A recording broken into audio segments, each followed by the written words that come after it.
The voicemail arrived from a blocked number, a stranger's voice warning me to make the hearing no matter what. When I called my mother to confirm the time, she lied with a terrifying, rehearsed sweetness, insisting the date had changed and that I should stay home and rest.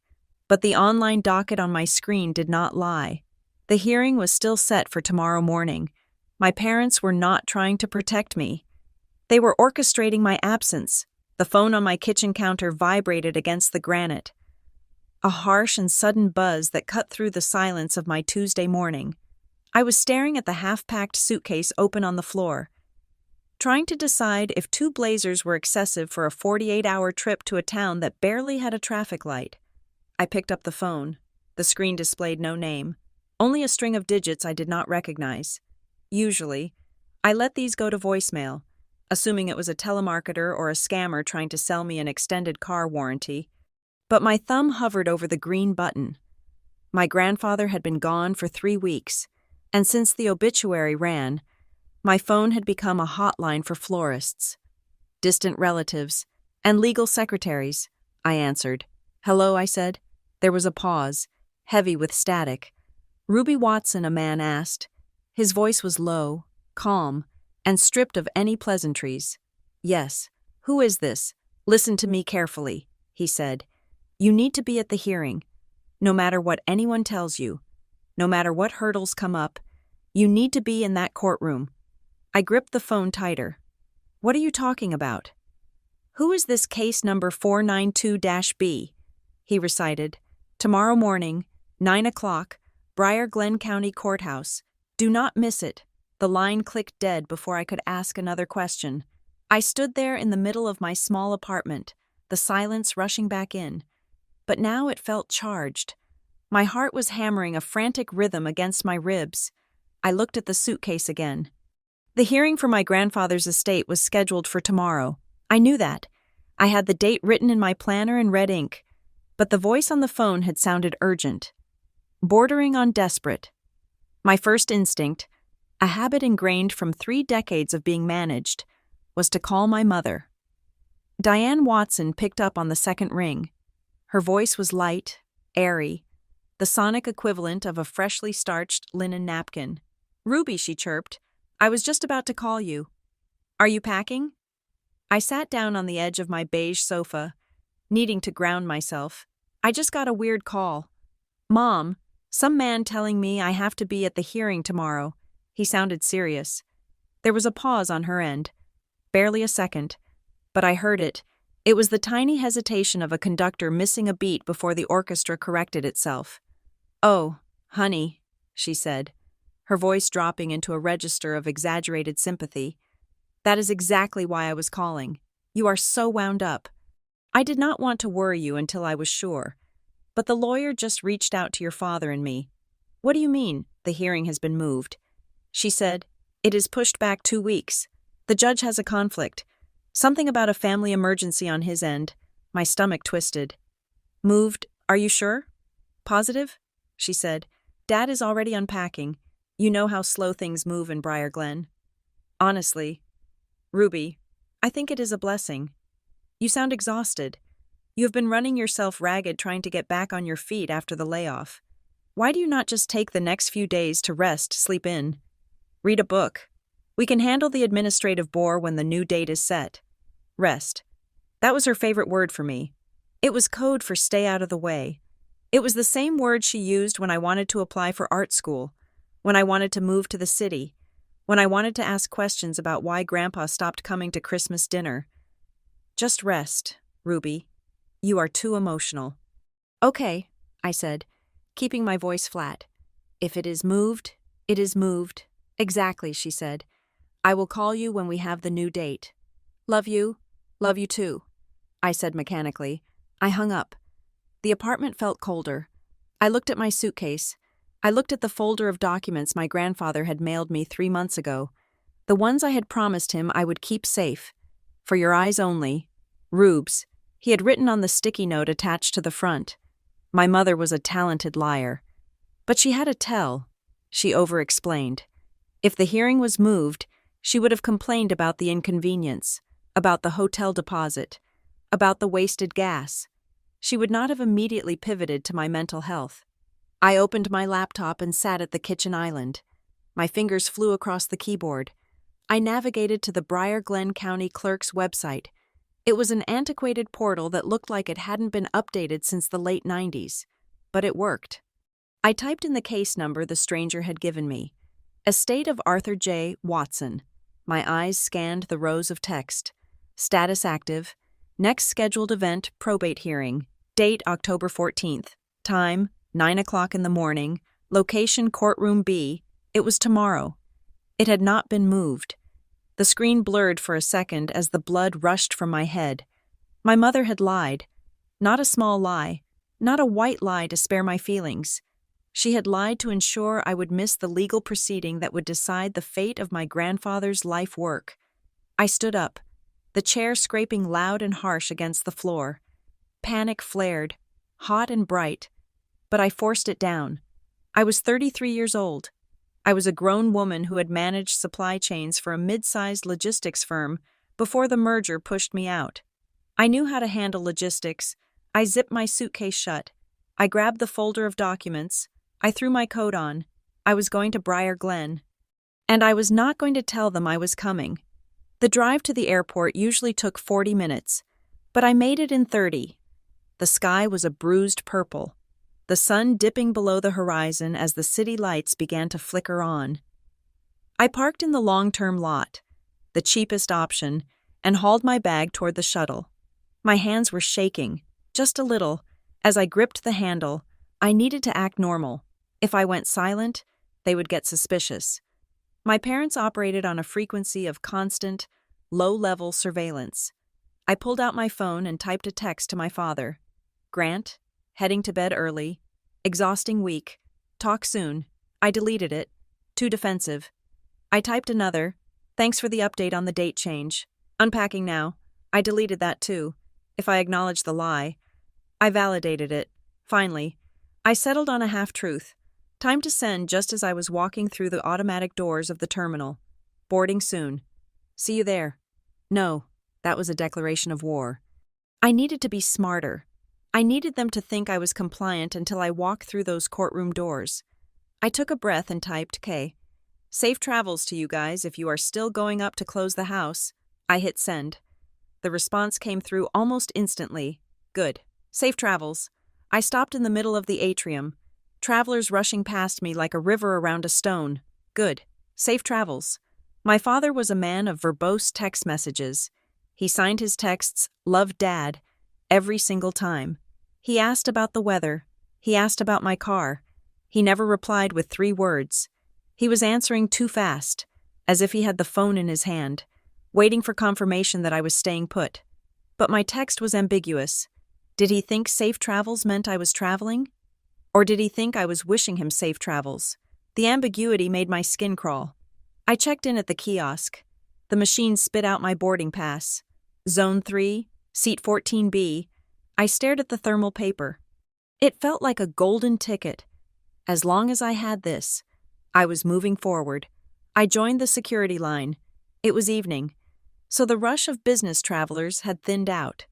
Leaving mostly families and tired tourists, I shuffled forward, removing my belt, my shoes, my laptop. I placed the folder of Grandpa's documents in the bin underneath my coat, instinctively wanting to shield it from the X-ray machine, though I knew that was irrational. I walked through the body scanner. I held my breath, waiting for the swoosh of the machine, then the beep. Clear. I stepped out and waited for my bin. My shoes came through. My bag came through. My bin with the folder and my ID did not come through. I leaned over the rollers, looking into the tunnel of the X-ray machine. Miss a TS. An agent said. He was young, with a buzz cut, and a face that looked like he was already bored with life. Step to the side, please. Why, I asked. Is something wrong? Just step to the side. I moved to the designated area, standing in my socks on the cold tile. I watched as another agent, this one older, with silver hair pulled back in a tight bun, picked up my bin. She did not look at the contents. She looked at a screen above her station. Then she looked at me. It was a look I recognized. It was the look people gave you when you were a problem to be solved. "Ruby Watson," she asked. "Yes," I said. "Please come with me." "Where?" I asked, my voice rising slightly. "My flight board's in 40 minutes. I just need my bag. Please come with me." "Ma'am," she repeated, louder this time. I looked around. People were staring. A businessman in a gray suit checked his watch and sighed, annoyed that I was holding up the flow. Heat flushed up my neck. I hated this. I hated being the center of attention. I hated being the disruption. I followed her. We walked past the screening area, through a heavy door that required a keycard, and into a narrow, fluorescent-lit hallway. The air back here smelled like stale coffee and floor wax. She led me into a small, windowless office. There was a metal desk, 2 chairs, and a poster on the wall detailing prohibited items. "Sit down," she said. She left the room and closed the door. I sat. My hands were trembling violently now. I clasped them together in my lap to stop it. I stared at the door. I could hear the muffled announcements from the terminal, the ghostly voices of a world I was being removed from. Final boarding call for flight 492 to Briar Glen. Minutes ticked by. 5, 10. The door opened. 2 police officers walked in. One was tall and broad, the other shorter with a notepad. They were not TSA. They were airport police. "Ms. Watson," the tall one said. "I am Officer Miller. This is Officer Hernandez." "What is going on?" I asked. "I'm going to miss my flight. Can I see your identification again?" "Please," Miller asked. I reached for my purse, but it wasn't there. The TSA agent still had my bin. "You have it," I said. "It is in the bin." Miller nodded to Hernandez, who produced my driver's license from a plastic bag. He placed it on the table. "Is this you?" Miller asked. "Yes, of course it is me. We have a problem." "Ms. Watson," Miller said, when your boarding pass was scanned, it triggered a flag in the system. "Your identity is currently being verified." "Verification," I laughed. A sharp, nervous sound. I have had that license for 3 years. I have a global entry card. I have a passport. "Who flagged it?" "The system," he said vaguely. "We have a report filed this morning regarding a lost or stolen identification for a Ruby Watson, matching your social security number and date of birth. The report indicates that the person traveling under this name might be using fraudulent documents." I stared at him. "That is insane. I did not lose my ID. It is right there on the table. You are looking at it, which is why we are confused," Miller said, his tone infuriatingly reasonable. "Because if you filed a report saying your ID was stolen, why do you have it?" "I did not file a report," I shouted. "Ma'am, lower your voice." Hernandez said. I took a deep breath. "I did not file a report. Someone else must have." "Who would do that?" Miller asked. I thought of the voicemail. I thought of my mother's lie. I thought of the way my father texted safe travels before I even told him I was traveling. "My parents," I whispered. Miller exchanged a look with Hernandez. A look that said, "She is paranoid. Why would your parents report your ID stolen?" "Ms. Watson," Miller asked. "To stop me from getting on a plane," I said. "To stop me from going to a court hearing tomorrow." Miller leaned back against the desk. He crossed his arms. "That sounds like a very complicated way to stop someone from traveling." "I know how it sounds," I said. "But you have to believe me. I have other ID. I have credit cards. I have my work badge. We are running everything now," Miller said. "But until the originating agency clears the flag, you are not going anywhere. How long will that take?" "Hard to say. Could be an hour. Could be tomorrow. Tomorrow." The word hung in the air like a guillotine blade. If I missed the flight tonight, there were no other flights to Briar Glen until late tomorrow afternoon. I would miss the hearing. I would miss the chance to speak. "I need to make a phone call." I said. "You can use your phone," Miller said. "But stay in the room." I pulled my phone out. My battery was at 40%. I called my mother. It rang, and rang, and rang. "Hi. You have reached Diane. Leave a message." I hung up. I called again. Straight to voicemail. She had turned her phone off. I called my father. He answered on the first ring. "Hello, Dad." I said, my voice shaking. I am at the airport. The police have stopped me. What? His voice was sharp, but not surprised. It lacked the confusion that should have been there. Why are you at the airport, Ruby? You said you were unpacking. I lied. I said, just like Mom lied about the hearing date. Dad, someone reported my ID stolen. They are holding me in a security room. Tell them it wasn't me. Tell them it is a mistake. Ruby. He sighed, a long, weary sigh. This is exactly what we were worried about. You are manic.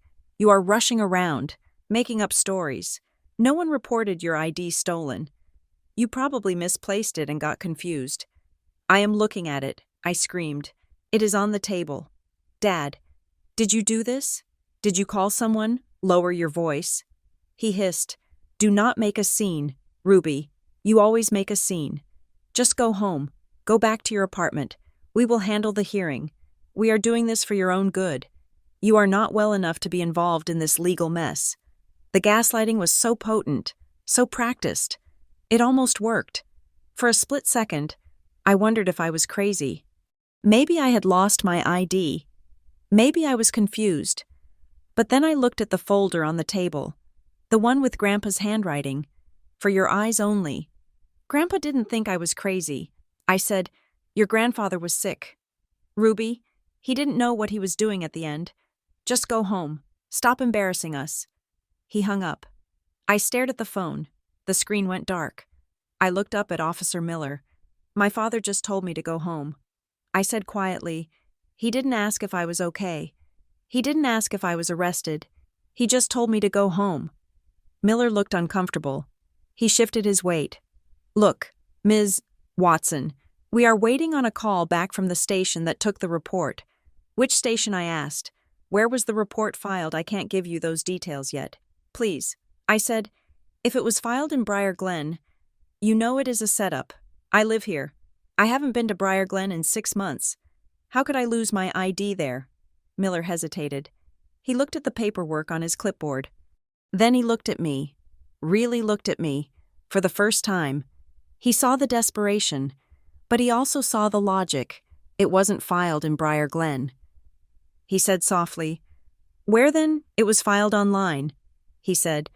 But the verification questions, they were specific. What do you mean, to file a remote report like this? To trigger this kind of immediate hold, the person has to verify identity with security questions. Deep background stuff? Like what? He glanced at his sheet. Previous addresses, loan history. I felt a cold prickle on the back of my neck. My parents knew my history. They knew every apartment I had ever rented. There was a discrepancy, though, Miller said, almost to himself. The report listed a previous address for you, 1204 Oakwood Drive. I froze. I lived there for 3 months when I was 22. I said, I never changed my license to that address. I never got mail there. It was a sublet. I paid cash. Miller raised an eyebrow. The only people who knew I lived there, I said, my voice trembling, were my parents, because they came to pick me up when I couldn't make rent. Miller didn't say anything. He didn't have to.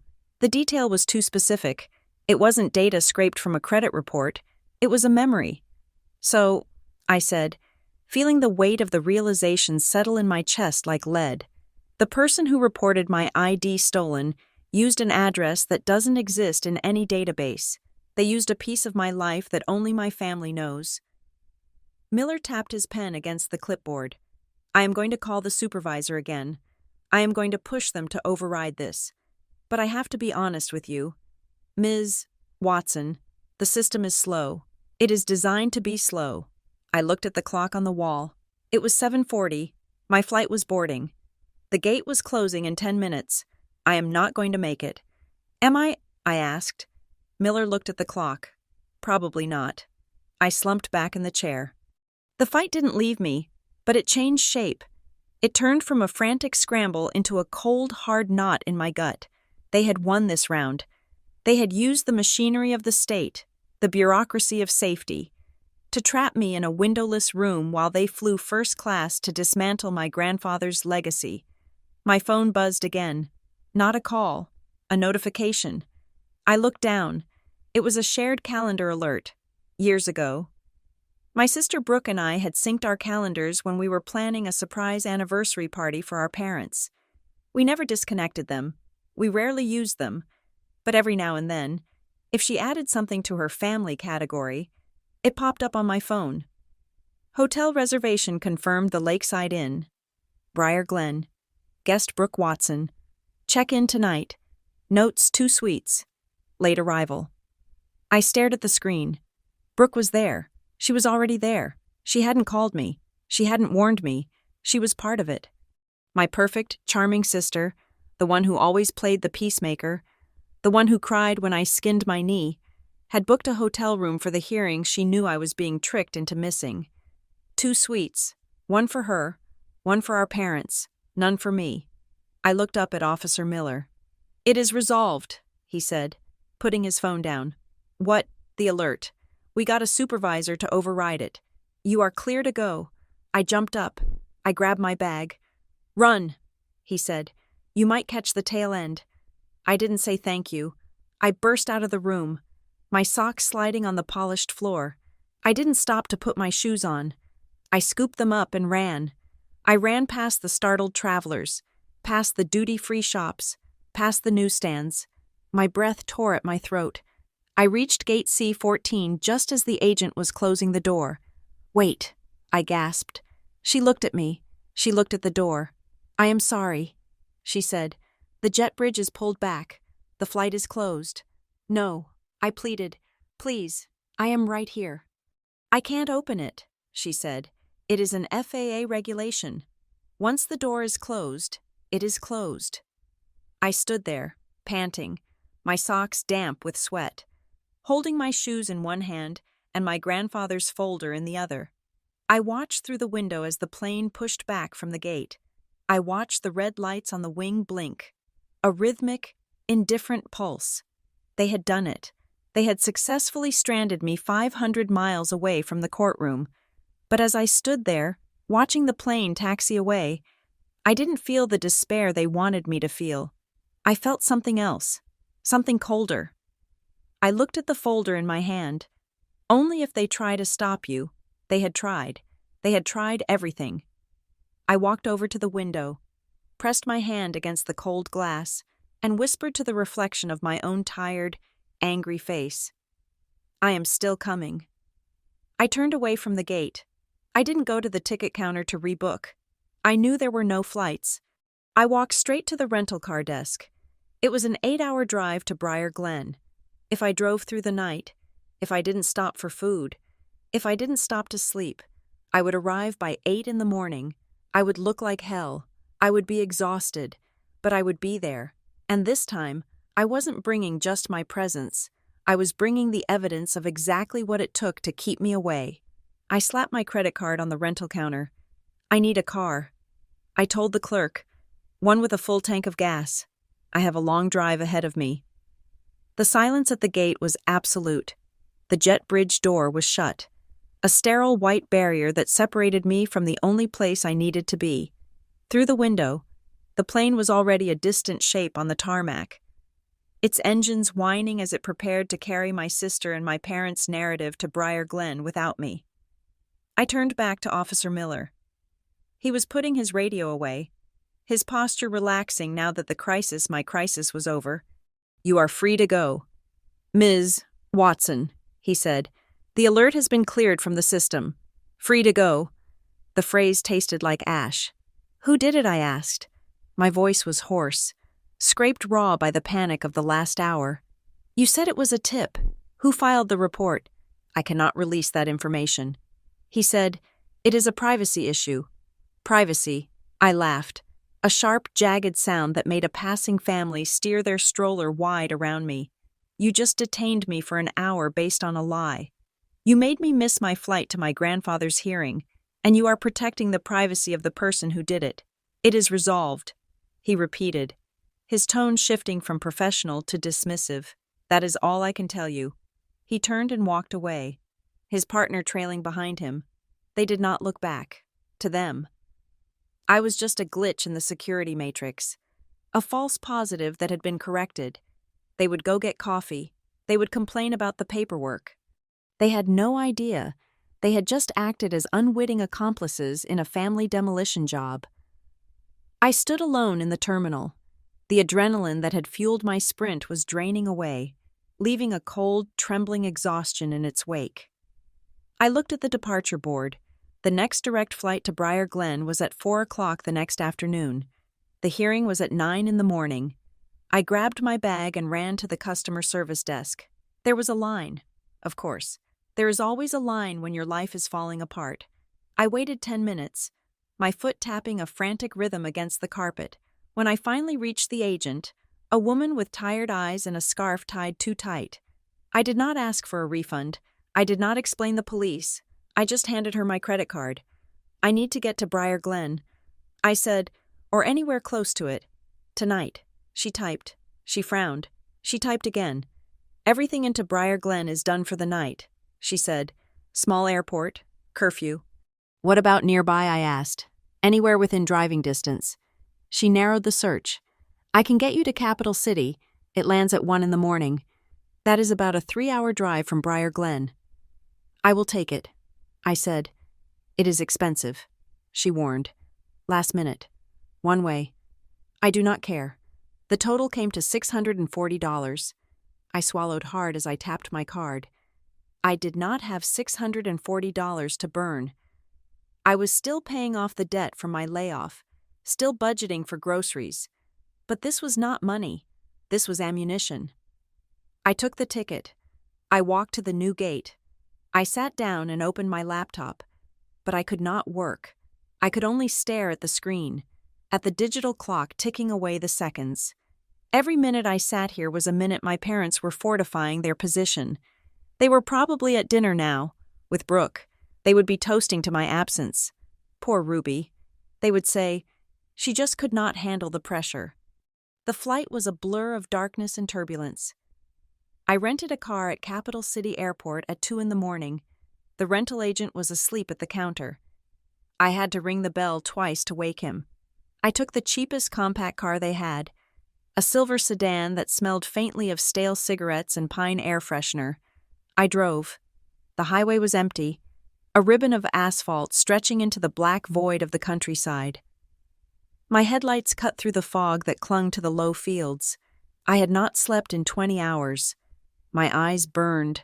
My hands gripped the steering wheel so hard my knuckles turned white. I connected my phone to the car's Bluetooth and played my voicemails. There was one I had missed during the flight. Ruby. This is Sarah from the law office of Malcolm Harker. The voice was professional but strained. We tried to reach you earlier, Mr. Harker asked me to convey that if you are not present at the courthouse by 9 tomorrow, or if we do not have a formal emergency notice filed, the hearing may proceed without you. The opposing counsel, your parents' attorney, is pushing for a summary judgment on the estate execution. Please call us. I hit the steering wheel with the palm of my hand. A summary judgment. That meant they wanted to wrap it up before I even walked in the room. They wanted to present the judge with a neat, uncontested package: the grieving parents, the responsible sister, and the unstable, absent daughter who could not be bothered to show up. I dialed the law office. It was 3 in the morning. I knew no one would answer, but I needed to try. You have reached the law office of Malcolm Harker. Office hours are... I hung up. I dialed again. I dialed 5 times, as if sheer force of will could wake someone up. Finally, on the 6th try, the call clicked over to an answering service. Harker Law. Emergency line. A groggy woman answered. I need to speak to Malcolm Harker. I said, this is Ruby Watson. It is regarding the estate hearing tomorrow morning. Mr. Harker is not available, the woman said. She sounded bored. He is in court preparations. I cannot patch you through. Please. I said, you have to tell him I am coming. Tell him I was delayed by police, but I am on my way. Tell him not to let them start without me. I can leave a note, she said.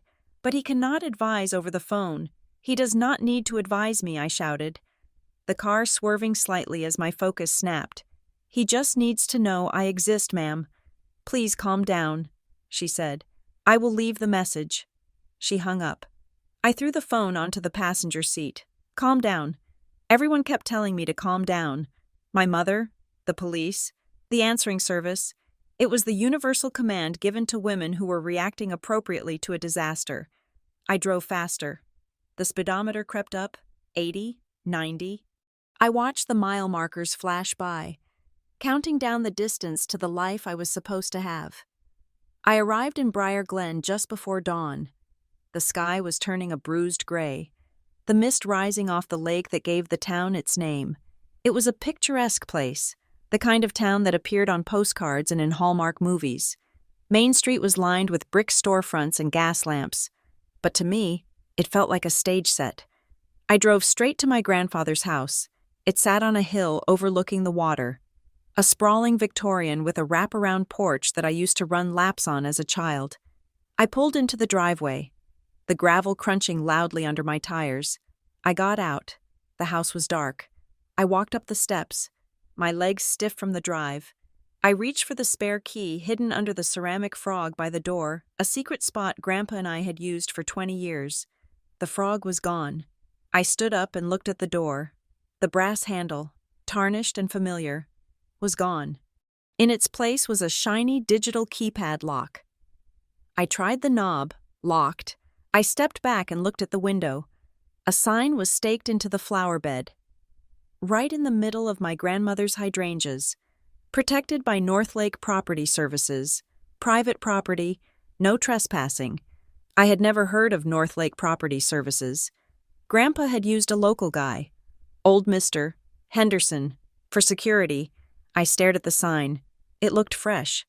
The plastic was still shiny. Ruby. I spun around. Standing at the edge of the hedge that separated the property from the next lot was Mrs. Albright. She was wearing a bathrobe and holding a watering can. Though it was barely light out, she looked older than I remembered, her face lined with worry. "Mrs. Albright?" I said, stepping off the porch. I can't get in." She hesitated. She didn't come closer. She stayed by the hedge, as if crossing the property line would implicate her in something. "Oh, Ruby," she said softly. "I didn't think you would come." Why your mother?" she said. "She and your father were here yesterday, with the movers." "Movers?" I felt the blood drain from my face. "They are moving things out. They took some boxes," Mrs. Albright said. "Mostly papers. Some silver. They told us. Well, they told the neighborhood that you didn't want to be involved." She looked down at her watering can.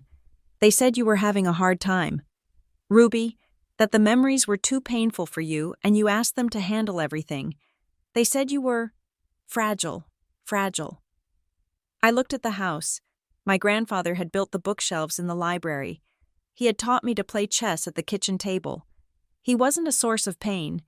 He was the only person in the family who had ever seen me clearly. "I am not fragile, Mrs. Albright," I said, my voice steady despite the shaking in my hands, and I did not ask them to handle anything. They changed the lock so I couldn't get in. She looked up at me, her eyes wide. "That is not what Diane said. She said she was doing it for your safety, my safety." I repeated. It was a masterstroke. Everything they did was framed as protection. They locked me out to protect me. They called the police to protect me. They stole my inheritance to protect me. "Do you know where they are staying?" I asked. Mrs. Albright nodded. "The Lakeside Inn. They have the big suite." Of course they did. I thanked her and walked back to my rental car. I could feel her watching me, confused, unsure of which version of the truth to believe. The sweet, grieving daughter Diane had painted, or the exhausted, desperate woman standing in her driveway at dawn. I did not go to the Lakeside Inn. I could not face them yet. I needed to regroup. I needed to wash the airport off my skin. I drove to the edge of town, to a place called the Pine View Motel. It was a single-story strip of rooms with peeling paint and a neon sign that buzzed audibly. It was the kind of place where people stayed when they didn't want to be found. I walked into the lobby. The clerk was a guy I recognized from high school. A year or two below me. Matt Mike. He was wearing a faded hoodie and watching a video on his phone. He looked up, His eyes widened. "Ruby Watson," he said. "Hi. Caleb," I said, reading his name tag. "I need a room. Just for a night or two."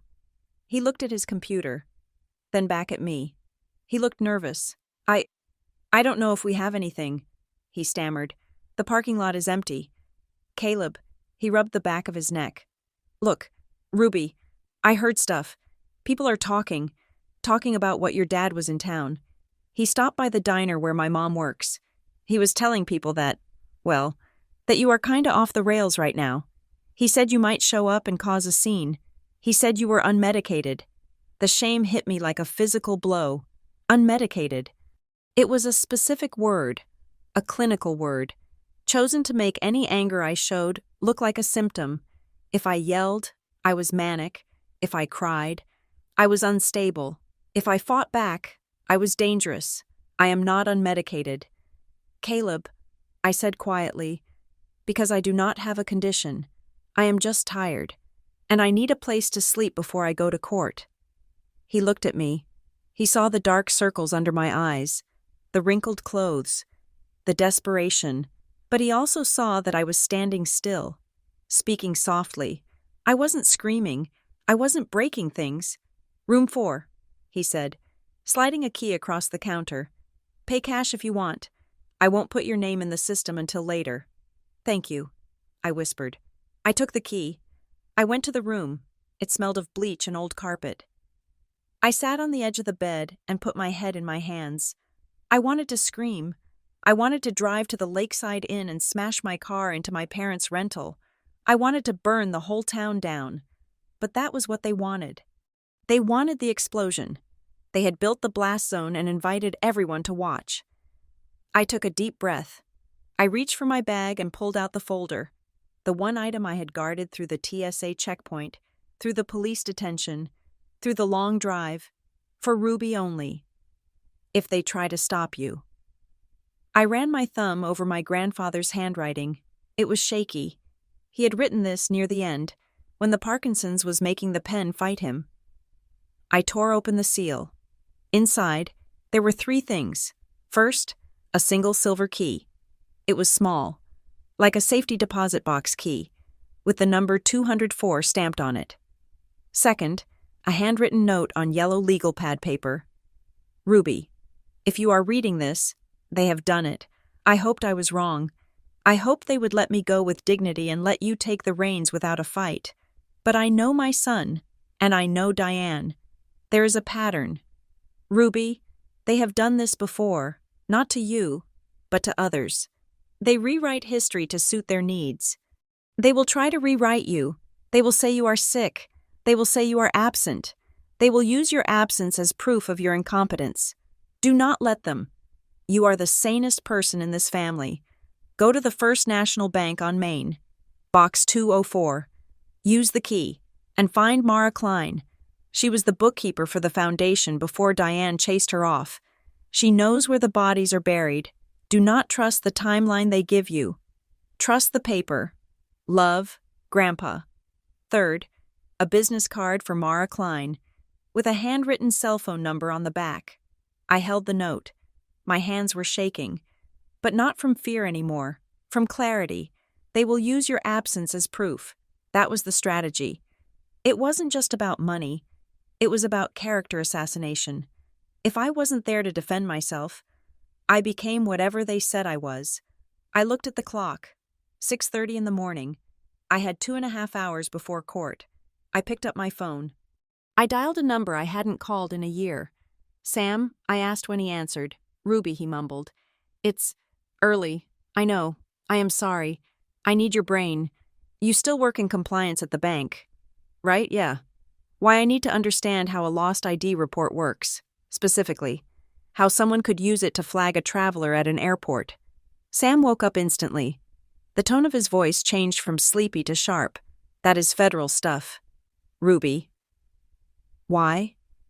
"Because it happened to me last night. Someone filed a report saying my ID was stolen, and it triggered a stop at TSA. "Okay," Sam said, his voice tightening. "That is not a glitch. To file that kind of report and have it hit the TSA watch list that fast, that requires a high level of verification. You need more than just a name and birthday. You need knowledge-based authentication data, old addresses, mortgage amounts, car loan payoffs, the kind of data that is usually only in a credit header, or in the memory of the people who raised you, I asked. Sam paused. Yeah, or that, but Ruby, if they did that, that is fraud.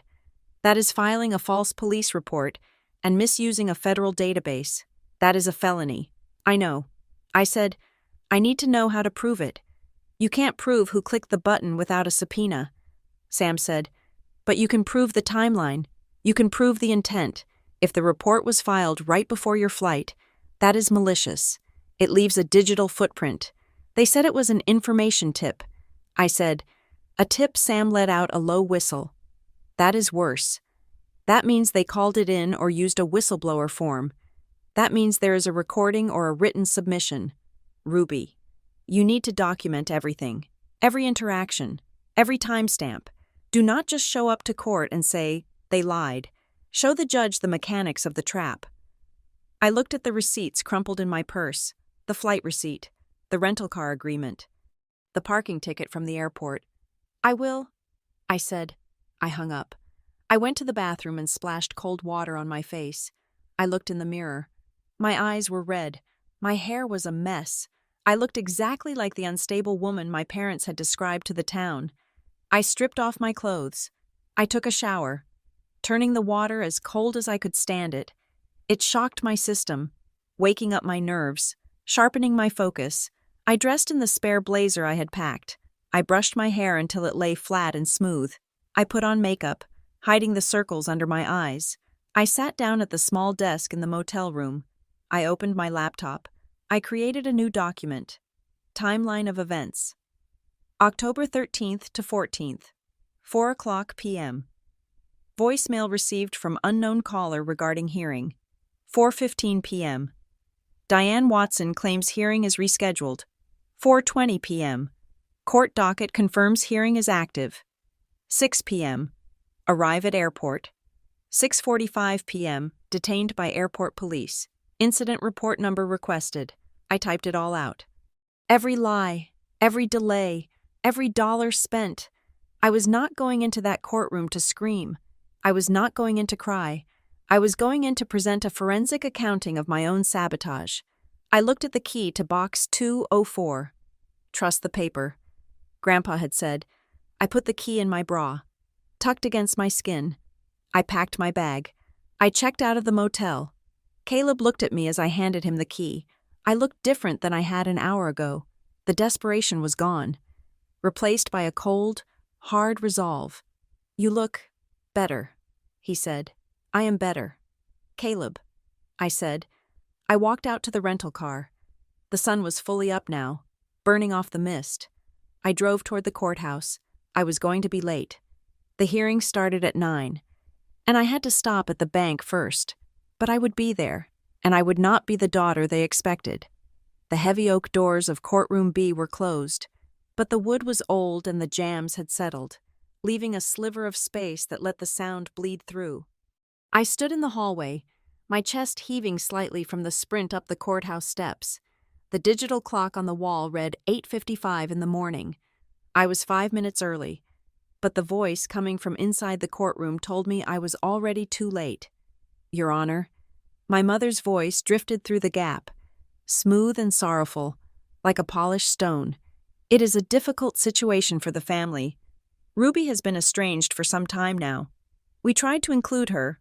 Of course, we sent emails, we left voicemails, but her lifestyle is chaotic. She simply does not have the capacity to handle these responsibilities. I froze. Estranged. It was a legal term as much as an emotional one. If I was estranged, I had no standing. If I was estranged, my absence wasn't a scheduling conflict. It was a character flaw. I reached for the handle, but stopped. If I barged in now, shouting and breathless, I would prove their point. I would be the chaotic daughter crashing the solemn proceedings. I forced myself to wait. I smoothed my blazer. I ran a hand over my hair, checking for stray strands. I took a breath that expanded my ribs until they hurt. and then I let it out in a slow, silent stream. Inside. The judge spoke. His voice was a low rumble. "And you have a waiver of appearance." "Yes, Your Honor." A man's voice answered. The family attorney. "Likely. We received it electronically yesterday. They had forged a waiver. They weren't just relying on me missing the flight. They had manufactured my consent to be excluded." The doors opened. A bailiff stepped out. Looking bored, he started to turn toward the water fountain, then stopped when he saw me standing there. A statue of repressed fury. "Can I help you, ma'am?" he asked. "I am Ruby Watson." I said, my voice was low, steady. "I am a beneficiary in the estate of Arthur Watson, and I believe the hearing inside has begun before the scheduled time." The bailiff looked at his watch, then at the docket posted on the wall. "Judge started 10 minutes early." He shrugged. Docket was light. "I need to enter." I said. He looked me up and down. I didn't look like a lawyer. I didn't look like a grieving relative. I looked like someone who had driven 600 miles on rage and caffeine. But I was calm. "Wait here," he said. He slipped back inside. A moment later, the door opened wider. "Come in." I walked into the courtroom. It was smaller than I expected, the air stale and smelling of floor wax. My parents were sitting at the plaintiff's table. My mother, Diane, was wearing a modest black dress, her head bowed. My father, Grant, was staring straight ahead, his jaw set. My sister, Brooke, sat between them, a picture of elegant support, her hand resting gently on our mother's arm. They turned as I entered. The shock on their faces was microscopic. A flicker of the eyes, a tightening of the mouth. But I saw it. They thought I was stuck in an airport security room. They thought I was 500 miles away, Ruby Brooke whispered, loud enough for the room to hear. I ignored her. I walked straight to the railing that separated the gallery from the bench. "State your name," the judge said. He was an older man with wire-rimmed glasses and a face that looked like it had been carved out of granite. He did not look pleased about the interruption. "Ruby Watson," I said. "I am Arthur Watson's granddaughter. You are late, Ms. Watson," the judge said. "We have been in session for 15 minutes. I was told the hearing was at 9 o'clock. Your Honor," I said, "it is currently 9 o'clock. The judge glanced at the clock. "We started early to accommodate counsel's schedule. Your mother indicated you were not attending. My mother was mistaken." I said, I saw Diane stiffen. The attorney next to her, a slick-looking man in a navy suit, stood up. "Your Honor," he said, his voice oily. "We are surprised to see Ms. Watson. We were under the impression she had waived her right to appear, given her recent difficulties. We assumed she chose not to travel." I turned to look at him. I didn't know his name, but I hated him instantly. I did not waive my right. I said, "And the only reason I am late is that I was detained by airport police last night due to a false report filed against my identity." The room went silent. The judge took his glasses off and rubbed the bridge of his nose. "Airport police?" he asked. "Yes, Your Honor." Brooke stood up. She moved with a fluid, graceful speed. She walked to the railing, her face crumpled in concern. "Ruby," she said softly, "please, you don't have to do this. We know you are stressed. We know how hard this year has been for you." She turned to the judge. "Your Honor, my sister has been confused lately. She has been under a lot of pressure. I think she is imagining things. There was no police report. It was a masterclass in gaslighting. She wasn't attacking me. She was pitying me. She was framing my factual statement as a delusion born of trauma." I did not look at Brooke. I looked at the judge. "I am not confused," I said, "and I am not imagining things." I opened my bag. I pulled out the timeline I had typed in the motel. I pulled out the boarding pass. I pulled out the rental car agreement, and I pulled out the small, pink slip of paper Officer Miller had given me the incident reference number. I have the incident report number from the Transportation Security Administration. I said, placing the papers on the judge's bench.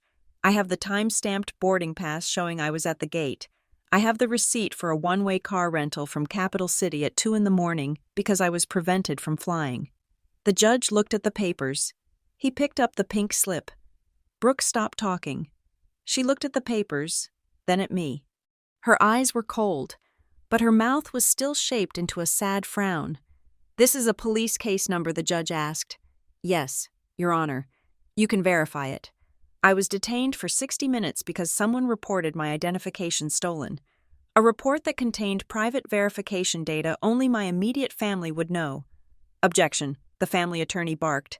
"That is speculation and an accusation of criminal conduct. I'm simply stating the facts of why I missed the start of this hearing," I said. The judge held up a hand to silence the lawyer. He looked at me, then at my parents. My father was staring at the table. My mother was clutching a handkerchief, looking at the judge with wide, fearful eyes. "Counsel," the judge said to the attorney, "you mentioned a waiver." "Yes, Your Honor." "Submit it." The attorney handed a folder to the bailiff, who passed it to the judge. The judge opened it. He scanned the document. "Ms. Watson," he said to me, "is this your email address? ruby.watson@gmail.com. "No, Your Honor." I said, "My email address is ruby_Watson. The judge squinted at the paper. "This email was sent yesterday at 4 o'clock. It states, and I quote, I, Ruby Watson, hereby waive my right to appear and consent to the summary execution of the estate as proposed by the executors." I never wrote that. I said, "And if you check the metadata of that email, I suspect you will find it was not sent from any device I own." Brooke spoke up again. "Ruby, you might have sent it and forgotten. You know how you get when you are overwhelmed." I turned on her. It was the first time I acknowledged her presence. "I do not forget signing away my grandfather's legacy, Brooke, and I certainly do not forget how to spell my own email address." The judge slammed his gavel down. It was a single, sharp crack that made everyone jump. "Enough," he said. He looked at the papers I had submitted. He looked at the waiver. "I have a beneficiary standing in front of me claiming she was physically detained from attending and producing a police case number to support it. I have a waiver that she disputes under penalty of perjury. And I have a family claiming she is incompetent without offering a single piece of medical evidence." He looked at the attorney. "I am not granting a summary judgment today." My mother let out a small, strangled gasp. "I am ordering a continuance of 7 days."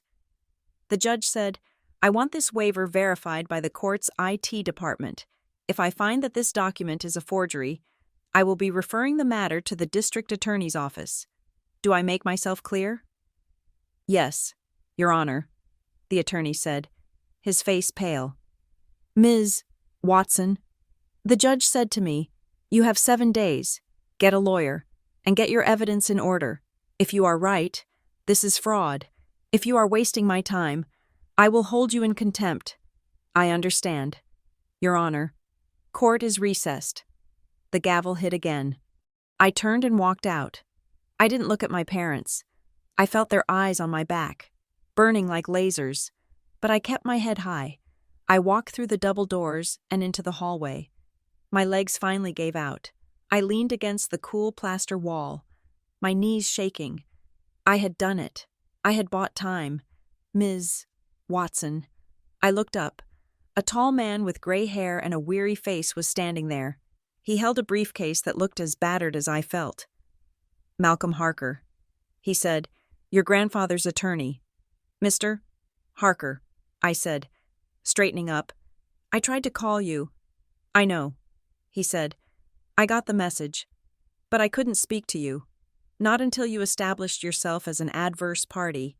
Adverse party to your parents," he said. "As the executor's attorney, I represent the estate.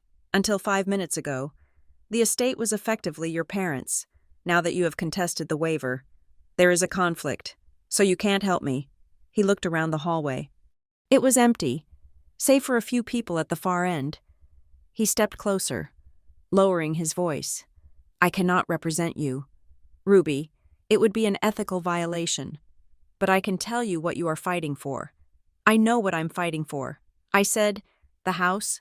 The memories?" "No," he said sharply. It is not about the house. The house is just an asset. The real value of the estate is the trust. What trust? The Briar Glen Aviation Heritage Trust. He said, your grandfather set it up 10 years ago. It owns the land the museum sits on. It funds the scholarship program for adult mechanics, people looking for a second chance. It has an endowment of nearly $2 million. I stared at him. $2 million. Your parents want to dissolve it, Harker said. They want to sell the land to a developer and liquidate the endowment. They claim the museum is losing money. Is it no? But that doesn't matter if they control the board. Why didn't Grandpa stop them? He tried. Harker said. He added a codicil. A protective condition. The trust cannot be dissolved without the unanimous consent of all beneficiaries. That means you... My breath hitched. That was why they needed the waiver. That was why they needed me gone. As long as I had a vote, they couldn't sell. They forged the waiver to bypass the condition. I whispered. Harker didn't nod, but his eyes said yes. You need to find the proof. Ruby, he said, I can't give it to you. I am bound by privilege. But your grandfather, he didn't trust them. He left breadcrumbs. He checked his watch. I have to go. If they see me talking to you, they will file a grievance. He turned to leave, then stopped. There is a woman, he said. Mara, I have her name. I said, Grandpa left it for me. Find her, he said. She is the only one who has the numbers. He walked away, disappearing around the corner just as the courtroom doors opened and my family spilled out. I pushed off the wall, ready to leave, ready to run, but a voice stopped me. Ruby. It was my father. He wasn't shouting. His voice was low, tight, vibrating with a suppressed violence I hadn't heard since I was a teenager. I turned. Grant Watson was walking toward me. He looked impeccable in his suit. But up close, I could see the sweat on his upper lip. I could see the red veins in his eyes. What the hell do you think you are doing? He hissed, stopping inches from me.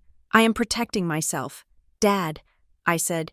Since you clearly won't, you are embarrassing everyone, he said, bursting in there like a lunatic, accusing your mother of fraud. Do you have any idea what you have done? I stopped a theft, I said. He laughed, a cold, dry sound. Theft. It is family money, Ruby. It belongs to us. We are trying to save what's left after the old man wasted it on that stupid museum. He wasted it on people. I said, on scholarships. He wasted it on strangers. Grant shouted, forgetting to whisper. People in the hallway turned to look. Grant realized he had lost control. He took a breath, composing himself, pulling the mask of the respectable patriarch back into place. You are not well. Ruby, he said, his voice dropping to a sympathetic murmur that made my skin crawl. You are seeing conspiracies, police reports, forged emails. You need help. I looked at his hands. They were clenched at his sides, but they were shaking. A fine, rhythmic tremor. He was terrified. He wasn't angry because I was crazy. He was angry because I was lucid. He was scared because the police report he had mentioned, the one he claimed didn't exist, was real. And he knew exactly what was in it. It wasn't just a delay tactic. I realized. The airport stop. The police interaction. The record of me being detained. If I had missed the hearing, and if I had tried to fight the waiver later, they would have pulled that police report. Look, Your Honor. She was detained by Homeland Security. She is on a watch list. She is unstable. They were building a dossier on my sanity. You are shaking. Dad, I said quietly. He froze. You are scared, I continued, because you know the IT investigation is going to trace that email, and you know the police report is going to trace back to an IP address you paid for. He stepped back. His eyes darted to the side, looking for an exit, looking for a lawyer. Stay out of the way. Ruby, he warned. But the bite was gone. It was a plea now. Go home. Before you get hurt. I am already home. I said. I turned and walked away. I didn't run this time. I walked with the steady, measured pace of someone who held the winning hand. I walked out of the courthouse and into the bright, blinding sunlight of the town square. I needed to find Mara Klein. I pulled out the business card from my pocket. I dialed the number. It rang 3 times. "Hello," a woman answered. Her voice was sharp, suspicious. "Mara Klein." I asked, "Who is this?" "This is Ruby Watson, Arthur's granddaughter." There was a silence on the line, long and heavy. "I thought you were out of the picture." She said, "I was." I said, "I'm back, and I know about the trust. Meet me." She said, "Where the airfield?" "The museum. Hangar 3. I hung up. I walked to my rental car. As I unlocked the door, I saw a black SUV parked across the street. The window was tinted, but I saw the silhouette of a driver. Watching, I got in the car, I locked the doors, I drove to the airfield. The Briar Glen Aviation Museum was a collection of 3 corrugated metal hangars on a strip of grass by the lake. It was modest, but well kept. I parked near Hangar 3. The door was open a crack. I walked in. The smell of oil and old canvas hit me. In the center of the hangar sat a restored biplane, its yellow wings gleaming under the skylights. Standing next to it was a woman in her 50s. She wore denim coveralls and had grease on her hands. She looked tough. She looked like someone who didn't suffer fools. "You look like him," she said, wiping her hands on a rag. "Around the eyes, you must be Mara," I said. She nodded. She threw the rag onto a workbench. "Did they get the waiver?" she asked. "No," I said. "I stopped it, but only for a week." She let out a short, bark-like laugh. "A week. That is a lifetime in finance. They can move a lot of money in a week. They can't dissolve the trust without me." I said, "They can't dissolve it legally," Mara corrected, "but they can bleed it dry. They can transfer the cash into management fees and consulting costs until there is nothing left but the shell." "How do you know this?" "Because I saw them start doing it," she said. "That is why they fired me." She walked over to a metal filing cabinet in the corner of the hangar. It was battered, covered in stickers. She kicked the bottom drawer. It popped open with a clang. She pulled out a thick stack of papers bound with a rubber band. "Your grandfather knew they were circling," she said. "He couldn't stop them from firing me, but he told me to keep copies. If the family pulls something," he said, "give these to Ruby." She handed me the stack. I flipped through them. They were ledgers, bank statements, email printouts. "Look at the dates," Mara said, pointing a grease-stained finger at a page. I looked. Transfers, 5,000 here, 10,000 there, all going to an entity called Northlake Property Services. "Northlake," I said. "That is the name on the security sign at the house. It is a shell company," Mara said, "registered in Delaware. I tracked the EIN. It lists the registered agent as a lawyer in the city, the same lawyer who represents your father's business, so they are paying themselves." I said, "They are draining the endowment into their own pockets." Mara said, "And they are using the house renovation as the cover." I looked at the total at the bottom of the page. Over $200,000 had been moved in the last 3 months alone. "This is embezzlement," I said. Mara nodded. "And it is proof that the protective condition was triggered months ago. They breached their fiduciary duty. If you show this to a judge, they don't just lose the estate. They go to jail." I held the papers. They were heavy. They felt like a weapon. My father's shaking hands made sense now. He wasn't just trying to grab an inheritance. He was trying to cover a crime. He was trying to fill a hole he had dug before anyone noticed. "Why did they need me gone?" I asked. "Why not just outvote me because of the audit?" Mara said, "The trust bylaws require an annual audit signed by all beneficiaries. If you sign it, you validate the transfers. If you don't sign it, or if you are declared incompetent, the executor can sign for you." That was it. The endgame. They needed to declare me incompetent so they could sign the audit and bury the theft. The airport stop. The unstable narrative. The forged waiver, it was all to bypass my signature. I looked at Mara. "Will you testify?" I asked. She looked at the plane. She ran a hand along the propeller blade. "Arthur gave me a job when no one else would." She said, "He paid for my certification. He saved this place." She looked back at me, her eyes fierce. I will testify, but you need a lawyer, a real one, not a family friend. I don't have money for a retainer. I said, I spent my savings getting here. Mara smirked. She reached into the pocket of her coveralls and pulled out a crumpled piece of paper. Elena Sloan, she said. She is a shark. She hates your father's lawyer, and she hates bullies. Tell her I sent you. Tell her we have the ledgers. I took the name. Thank you. Mara, don't thank me yet, she said. They know you are here now. They know the waiver failed. They are going to stop being subtle. I remembered the black SUV. I remembered my father's quiet rage. Let them come, I said. I walked out of the hangar with the ledgers tucked under my arm. The sun was high now, casting sharp shadows across the tarmac. I felt exposed, but I also felt armed. I had the timeline. I had the police report number. And now, I had the motive. I got into my car and locked the doors. I laid the ledgers on the passenger seat. I picked up my phone and dialed the number for Elena Sloan. Sloan Legal. A crisp voice answered. I need to speak to Elena Sloan. I said, I have evidence of fraud involving the Watson estate, and I have Mara Klein's ledgers. There was a pause. Hold for Ms. Sloan. I waited. I watched the road. The black SUV was gone, but I knew it wasn't far. The game had changed. It wasn't a family dispute anymore. It was a crime scene, and I was the lead investigator.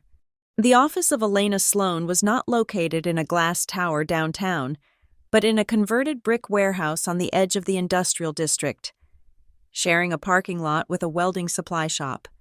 Inside, however, it was a fortress of minimalism. Everything was white, chrome, or black leather.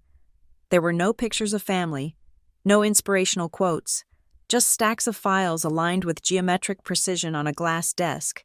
Elena herself was terrifyingly efficient.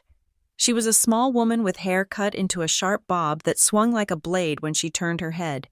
She did not offer me coffee. She did not offer me sympathy. She offered me a contract. Sign here, she said, sliding a tablet across the desk. The retainer is $5,000. I will need it by tomorrow morning. I signed. I had transferred the last of my savings, the money I had set aside for a down payment on a new apartment, to cover it. It felt like pushing my entire life's worth of chips into the center of a poker table when I hadn't even looked at my cards yet. Now, Elena said, retracting the tablet and tapping the screen with a stylus. Tell me what you want, and do not say justice. Justice is a byproduct. I need an objective. I want to stop them. I said, I want to save the museum, and I want them to admit they lied. Elena made a note on a yellow legal pad. We can save the museum, she said. We can stop the sale. But getting them to admit they lied, that is unlikely. People like your parents do not admit fault. Ruby, they reframe reality until the fault disappears. We are not looking for a confession. We are looking for a judgment. She leaned forward, her eyes dark and intense. This is the strategy, she continued. We are going to separate the emotion from the proof. You are going to want to scream about how they treated you. You are going to want to tell the judge about your childhood, about the coldness, about the favoritism. You must resist that urge. Why I asked. It is relevant. It explains why they are doing this. It explains it to a therapist. Elena said. To a judge, it sounds like a family squabble. It sounds like you are bitter. If you look emotional, you validate their narrative that you are unstable. We need to be cold. We need to be boring. We need to focus entirely on fraud, timeline, and motive. She tapped the file Mara had given me. This, she said, pointing to the ledgers. This is boring. This is math. Judges love math because math does not lie. We are going to bury them in math. I nodded. I could do math. I could do cold. Good, Elena said. Now, I have filed the emergency motion to freeze the estate assets. The judge will hear arguments on the waiver validity in 3 days. In the meantime, I have pulled the full incident report from the airport police. She opened a folder and slid a document toward me. It was the unredacted version of the report Officer Miller had held. Look at the source of the tip, Elena said. I looked. The field labeled reporting party was blank, marked as anonymous tip via web portal, but below that, in the notes section. The intake officer had copied the text of the message, source email watchdog229@protonmail.com. It is a burner address. I said, untraceable. Not entirely, Elena said, but look at the content of the message. I read the transcript of the tip. Subject security threat, Flight 492. Passenger, Ruby Watson, traveling with stolen identification. Subject has history of erratic behavior and previously resided at 1204 Oakwood Drive. Subject may be attempting to flee jurisdiction. I stared at the address, 1204 Oakwood Drive. That address, I said, my finger hovering over the paper. I only lived there for 3 months when I was 22. I never changed my license to that address. I never got mail there. It was a sublet I paid in cash. Who knew about it? Elena asked. My parents. I said, they picked me up there when I moved out. And my sister. I said, Brooke, she helped me pack. She made fun of the shag carpet. Elena nodded. That is our link, she said. That detail is the fingerprint. A random identity thief would use your current address or the one on your credit report. They would not use a sublet from a decade ago. This proves the tipster had intimate, historical knowledge of your life. It proves it to us. I said, will it prove it to a judge? Elena smiled, a thin, sharp expression that didn't reach her eyes. We are going to subpoena the IP logs for that email address. She said, and we are going to subpoena the login records for your sister's social media accounts. If I can place her phone in the same location as the device that sent that email. We have them. She closed the folder. Go to the bank. Ruby, get into that safety deposit box. Mara said there is a key. If your grandfather left you physical evidence, we need it now, before they find a way to block your access to the vault. I left Elena's office feeling a strange mixture of relief and dread. For the first time, I wasn't fighting alone. I had a general, but the war was escalating. I drove to the First National Bank on Main Street. It was an old building, all marble floors and brass railings, the kind of place that smelled of money and silence. I signed in at the desk, my hands steady as I wrote my name. The clerk checked my ID, the same ID the police had questioned, and verified my signature against the card on file. It matched. Of course it matched. I followed the clerk into the vault. It was a room of steel walls, lined with hundreds of small, numbered drawers. The air was cool and recycled. Box 204, the clerk said. He inserted his master key. I inserted the silver key I had found in the envelope. We turned them in unison. The lock clicked. The clerk slid the long metal box out and carried it to a private viewing room. He set it on the table and left, closing the door behind him. I sat there for a moment, staring at the gray metal lid. This was it, the dead drop. The final communication from the man who had raised me more than my own parents had. I opened the lid. Inside, there was a single manila envelope and a small, silver flash drive. I picked up the envelope first. It was thick. On the front, in Grandpa's shaky script, was written the hard truth. I opened it. There were several pages of handwritten lined paper. My dearest Ruby, if you are reading this, I am gone. And if you are reading this, it means you are fighting. I am sorry for that. I wanted to leave you peace, but I knew I would likely leave you a war. You have always wondered why I was so hard on your father. You wondered why I didn't help him more with his business, why I kept the foundations separate from the family accounts. You thought I was being cruel. You thought I favored you because you were the underdog. I favored you, Ruby, because you were the only one who didn't look at me and see a checkbook. Your parents are in trouble. They have been for years. It is not drugs, and it is not gambling. It is something more insidious. It is status. 10 years ago, Grant and Diane got involved in an investment circle. High yield, exclusive, private equity. It was legal, technically, but it was reckless. They leveraged everything, their house, their retirement, their reputation. They wanted to be the richest people in Briar Glen. They wanted the big life. The investment failed. It didn't explode. It just bled. It required constant capital calls to keep their position. They borrowed from friends. They borrowed from banks. And when that dried up, they came to me. I bailed them out twice. I paid off the second mortgage on their house. I paid off the credit cards. But I told them no more. I told them to sell the house, downsize, and live within their means. They refused. They could not bear the thought of the town knowing they had failed. So they started looking at the foundation. They see the museum endowment as a piggy bank. They see the land as a lottery ticket. They have convinced themselves that if they can just access that capital, they can fix everything. One last big deal to save the ship. They are desperate men. Ruby. And desperate people do terrible things. On the flash drive, you will find recordings. I started taping our meetings last year, after Diane told me that I owed them the money because I was old and didn't need it anymore. It is ugly, but it is proof. Do not let them take the museum. Do not let them take your dignity. You are the custodian now. Love, Grandpa. I put the letter down. My hands were trembling. It wasn't malice. It was debt.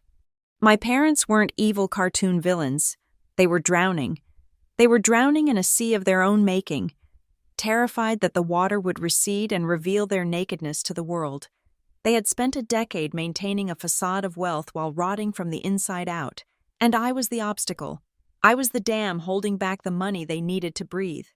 A wave of nausea rolled over me.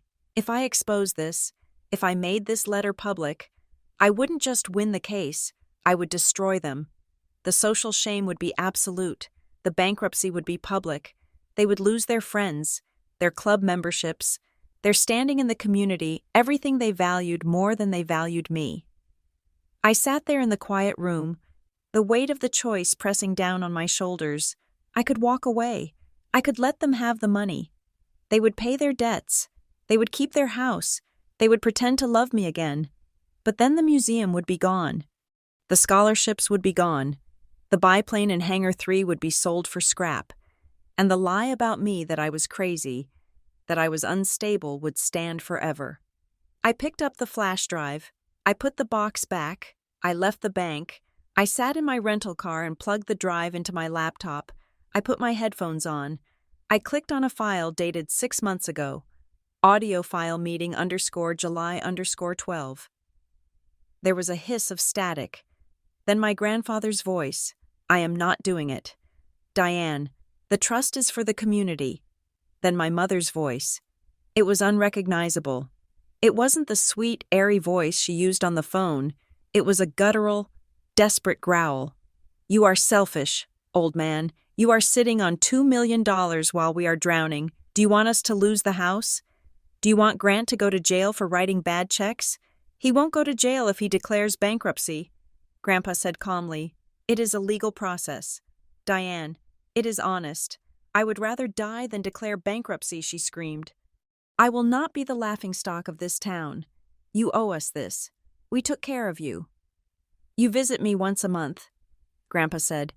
Ruby calls me every Sunday. Ruby is a failure, Diane shouted. She's a 30-year-old nobody working in logistics. She doesn't need the money. We need it. I ripped the headphones off. I stared at the dashboard. Ruby is a failure. That was what she really thought. All the rest up, honey. All the we worry about you. It was just a cover for contempt. They didn't think I was unstable. They thought I was irrelevant. They thought my life was small enough to be sacrificed for their lifestyle. My phone buzzed. It was Sam, my friend from the bank. Ruby. He texted. I checked the logs. You were right. Someone tried to pull your full credit report on the morning of the 13th. The request came from a terminal at a car dealership in Briar Glen. Watson Motors? Watson Motors, my father's dealership. He had used his own business access to pull my file, probably looking for data to feed into the police report. He had hunted me from his office desk. I texted back, Can you print the log? Done, Sam replied, emailing it now. I started the car. The guilt was still there. A dull ache in my chest. But the anger was hotter. They had made their choice. They had chosen the lie. I drove toward the motel. I needed to send the audio files to Elena. As I pulled into the parking lot, I saw a familiar car, a silver Lexus, my sister's car. Brooke was leaning against the hood, checking her phone. She looked up as I pulled in. She didn't look malicious. She looked tired. She was wearing a beige cashmere sweater and jeans that cost more than my rent. I parked and got out. I didn't walk over to her. I stood by my car door. "What do you want?" Brooke, I asked. She put her phone away and walked toward me. Stopping a safe distance away, "Mom is a wreck," she said. "She's been crying all afternoon." "Good," I said. "She should be—" "Ruby, please," Brooke said, her voice taking on that reasonable, pleading tone. "This has gone too far. The judge, the police reports. It is ugly. We are a family. We shouldn't be fighting in public. We are not fighting." I said, "You are stealing. I am stopping you." Brooke sighed. She looked around the shabby motel parking lot, wrinkling her nose slightly. "Look," she said, "I talked to Mom and Dad. We want to make a deal. We will split the estate," she said. 3 ways, you, me, and the parents. We dissolve the trust, sell the assets, and split the cash. You walk away with maybe $600,000. She paused, watching my face. 600,000. Ruby, that is a lot of money. You could buy a house. You could start your own business. You could finally be secure. It was a bribe, a beautiful, life-changing bribe. "And what do I have to do?" I asked. "Just drop the motion," she said. "Tell the judge you found the waiver and realized you had signed it by mistake. Tell him you were confused. We withdraw the request for a competency hearing. Everyone walks away clean." "And the museum?" I asked. Brooke rolled her eyes. "The museum is a money pit. Nobody cares about old planes. Ruby, it is a drain on the community. We would be doing the town a favor by redeveloping that land." I looked at her. I saw the fear behind the arrogance. They needed me to take the deal. They needed the audit to go away. If I proceeded, the forensic accountants would find the missing money. They would find the embezzlement. If I take the money, I said, I become an accomplice. What the missing funds? Brooke, the transfers to Northlake Property Services. If I sign off on the estate now, I am retroactively approving those thefts. Brooke's face went pale. The mask slipped. "You don't know what you are talking about," she snapped. "I know about the debt." "Brooke," I said, "I know about the investment scheme. I know Mom and Dad are broke. And I know you are terrified that if the money stops flowing, you will have to get a real job." Brooke took a step forward. Her hands balled into fists. "You selfish bitch," she hissed. "You have been gone for years. You didn't have to deal with them. You didn't have to deal with the panic attacks, the creditors calling the house. I held this family together while you were playing corporate ladder in the city. You didn't hold it together." I said, "You helped them loot the one good thing Grandpa built. Take the deal." "Ruby," she said, her voice shaking, "take the deal or we will ruin you. We will find every mistake you ever made. We will drag your name through the mud until you can't get hired to sweep floors." I stepped closer to her. I was taller than her. I had always slouched to make her feel comfortable. I stood up straight now. "You already tried to ruin me." I said, "You called the police on me. You tried to have me arrested. You are out of ammunition." "Brooke," I turned and walked toward my motel room. "Think about it," she screamed after me. "Don't be an idiot." "Ruby." I slammed the door and locked it. My heart was pounding. $600,000. It was tempting. It was safety. But it was blood money. I sat down at the desk and opened my email. I sent the audio files to Elena. I sent the log from Sam. Then my phone rang. It was Mara. "Ruby," she said, her voice breathless. "You need to get to the museum. Now. What is happening?" "The board," she said. "They called an emergency meeting. Tonight. They are voting to liquidate the collection. Tonight? They can't do that. The judge issued a continuance. They are arguing that the continuance only applies to the probate hearing, not the day-to-day operations of the foundation." Mara said, "Your father's lawyer convinced the board chairman that the assets are depreciating and they have a fiduciary duty to sell immediately. They have a buyer lined up for the land. They are trying to gut it before the court can stop them. I said, exactly. If they sell the planes and the land tonight, there is nothing left to fight over. The money goes into the general fund, and your parents drain it before Monday. I am on my way, I said. I grabbed my laptop. I grabbed the folder with the emergency motion. I ran to the car. The museum was dark when I arrived, except for the lights in the administrative wing. There were 5 cars in the lot. One of them was my father's BMW. I ran to the side door Mara had told me about. It was propped open with a brick. I slipped inside. I could hear voices coming from the conference room down the hall. Unfortunate necessity, a man was saying. But given the legal uncertainties clouding the estate, we must act to preserve the capital. The offer from the developer is generous. I walked down the hall. My footsteps echoed on the linoleum. I pushed the conference room doors open. The room went silent. There were 6 people around the table. 5 board members, local business owners, mostly, and my father. Grant Watson was standing at the head of the table. A projection screen behind him showing a site plan for a luxury condo complex. Ruby, my father said. His voice was a warning. You are not a board member. You have no business here. I walked into the room. I didn't look at him. I looked at the board chairman, Mr. Henderson. He was a kind man, the owner of the local hardware store, but he looked out of his depth. Mr. Henderson, I said, if you vote to sell this land tonight, you are violating a court order. That is not true. My father cut in. The probate court has no jurisdiction over the foundation's independent board decisions. We have legal opinion on this. It is a bad opinion. I said, and it is being given to you by a man who is currently under investigation for fraud. Exclamations of shock went around the table. My father turned a deep, violet red. Get out, he shouted. I will have you removed for trespassing. I plugged my laptop into the HDMI cable sitting on the credenza. The screen behind my father flickered and changed from the condo plans to my desktop. I am not trespassing. I said, I am a beneficiary giving testimony, and I am bringing a witness. I clicked the audio file. My grandfather's voice filled the room. It was loud, clear, and commanding. Listen to me. Grant, the recording played. The foundation is not your personal bank account. I built that museum for this town. I built it for the students. If you try to sell it, if you try to turn it into cash for your debts, I will haunt you. The room was frozen. My father looked like he had been struck.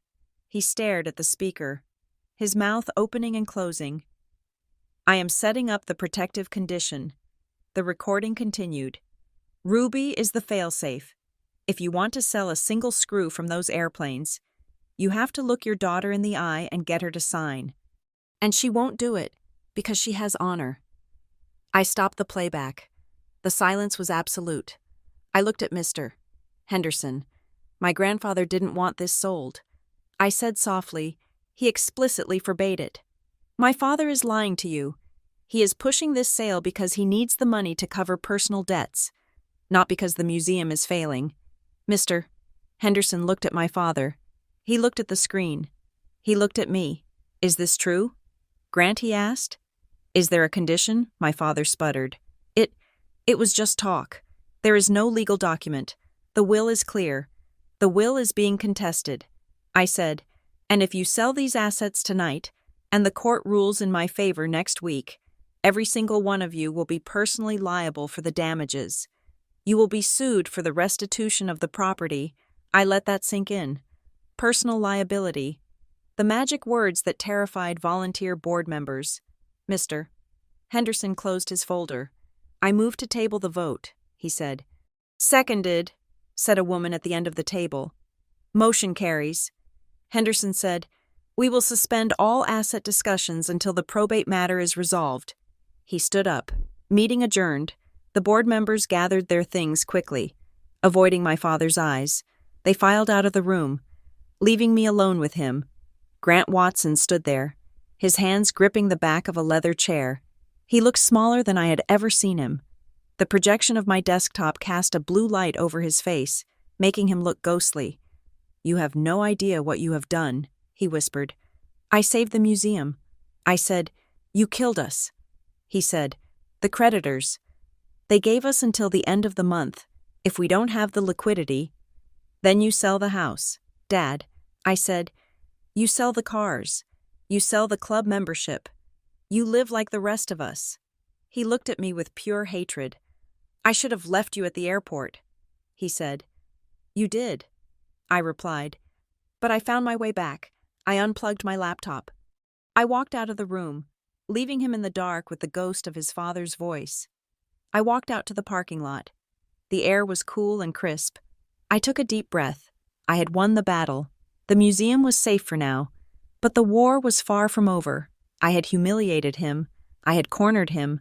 And a cornered animal is the most dangerous thing in the world. My phone buzzed. It was Elena. Motion granted.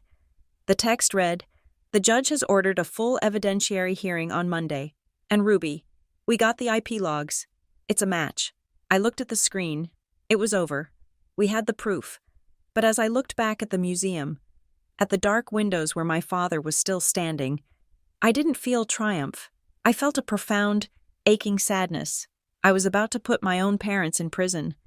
And the only person who would understand why was the man buried in the cemetery on the hill. I got into my car and drove away, the gravel crunching under my tires like breaking bones. The atmosphere in the courtroom had shifted. 3 days ago, it had been a place of administrative boredom, a room where rubber stamps met paper. Today, it felt like an operating theater. The air was sterile, cold, and smelled faintly of impending violence. I sat at the table next to Elena Sloan. She was arranging her files with the precision of a surgeon laying out scalpels. Across the aisle, my family sat in a tight phalanx. My mother, Diane, was wearing a shade of blue that suggested fragility. My father, Grant, was studying his knuckles. My sister, Brooke, stared straight ahead, her posture perfect, her face a mask of porcelain indifference. "All rise," the bailiff announced. Judge Silas Vance swept into the room. He did not look bored today. He looked focused. He sat down, adjusted his glasses, and looked at the 2 tables. "We are here for an evidentiary hearing regarding the estate of Arthur Watson," he said. "Specifically, to determine the validity of the waiver of appearance submitted by the executors, and to address the allegations of fraud raised by the beneficiary. Ruby Watson." He looked at my parents' lawyer, a man named Mr. Sterling who looked like he had slept in his suit. "Mr. Sterling," the judge said, "you maintain that the waiver is genuine." "We do, Your Honor," Sterling said, standing up. "We believe Ms. Watson sent it and is now experiencing regret, or perhaps confusion. We also contend that Ms. Watson's sudden involvement is being orchestrated by a disgruntled former employee of the estate, Mara Klein, who has manipulated Ms. Watson into this disruptive course of action." I felt a flash of heat, but Elena placed a hand on my arm. Her touch was light, but it was a command. "Stay still. Call your first witness," the judge said. Sterling called my father. Grant Watson walked to the stand. He looked like the picture of a grieving son. He spoke about his father's decline, about the burden of managing the estate, about the family's desire to simplify things for me. "Ruby has always been spirited," my father said, looking at the jury box, then realizing there was no jury, and settling his gaze on the judge. "But she struggles with pressure. We didn't want to burden her with the complexities of the foundation. We wanted to protect her." Elena stood up for cross-examination. She didn't walk to the podium. She stood by her chair, casual, dangerous. "Mr. Watson," she said, "you say you wanted to protect Ruby." "Yes. Is that why you removed her phone number from the contact list provided to the estate attorney?" My father blinked. I don't recall doing that." Elena picked up a piece of paper. "I have here an email from your personal account to Malcolm Harker's assistant, dated 3 weeks ago. It reads, 'Please remove Ruby's cell number from the file. She has changed numbers and we will handle all communication to avoid confusing her.'" Elena looked up. "Did Ruby change her number?" "Mr. Watson." My father shifted in his seat. "I thought she had." "You thought she had. Even though you texted her on that same number on the night of October 13th, I might have been mistaken. Elena let the silence stretch. It was a heavy, suffocating silence, and this desire to protect her. She continued. Did that extend to the airport objection? Sterling called out. Relevancy? Overruled, the judge said. Did you know your daughter was detained by police while trying to travel to this hearing? Elena asked. I heard something about a delay. My father said, his voice tight. A delay. Elena repeated. She was held in a windowless room because someone reported her identity stolen. Someone who knew her previous addresses. Someone who knew she was traveling. That is terrible, my father said. But his hands were shaking again. He clasped them together to hide the tremor. It is, Elena agreed. No further questions. My father stepped down. He looked pale. He didn't look at me. Next, Sterling called Mara Klein. He tried to destroy her. He asked about her termination. He asked if she had been fired for incompetence. He asked if she was angry at the Watsons. Mara sat there in her blazer, looking like a rock in a stream. I was not fired for incompetence. She said clearly, I was fired 2 days after I asked Grant Watson why $50,000 had been transferred from the scholarship fund to Northlake Property Services. Objection, Sterling shouted. Hearsay. It is not hearsay, Mara said, pulling a document from her purse. It is in the termination letter. Cause of termination, insubordination, and breach of privacy regarding confidential financial matters. She held it up. I was fired for doing my job. She said, and I am not manipulating Ruby. I am giving her the truth she was owed. Sterling sat down, defeated. He had tried to paint her as a villain, but he had only handed her a microphone. Then it was our turn. Elena called a witness I didn't expect, a young man named Steve Miller. He was wearing a polo shirt with the logo Northlake Property Services embroidered on the chest. He looked terrified to be in a court.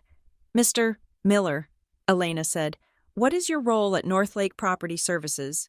I am a locksmith, mostly, he said. I do maintenance, and on the night of October 13th, were you hired to perform a job at the Watson estate? Yes, ma'am. Who hired you? He pointed a shaking finger at the table. She did. Brooke Watson. And what were your instructions? She told me to change the locks on the front and back doors.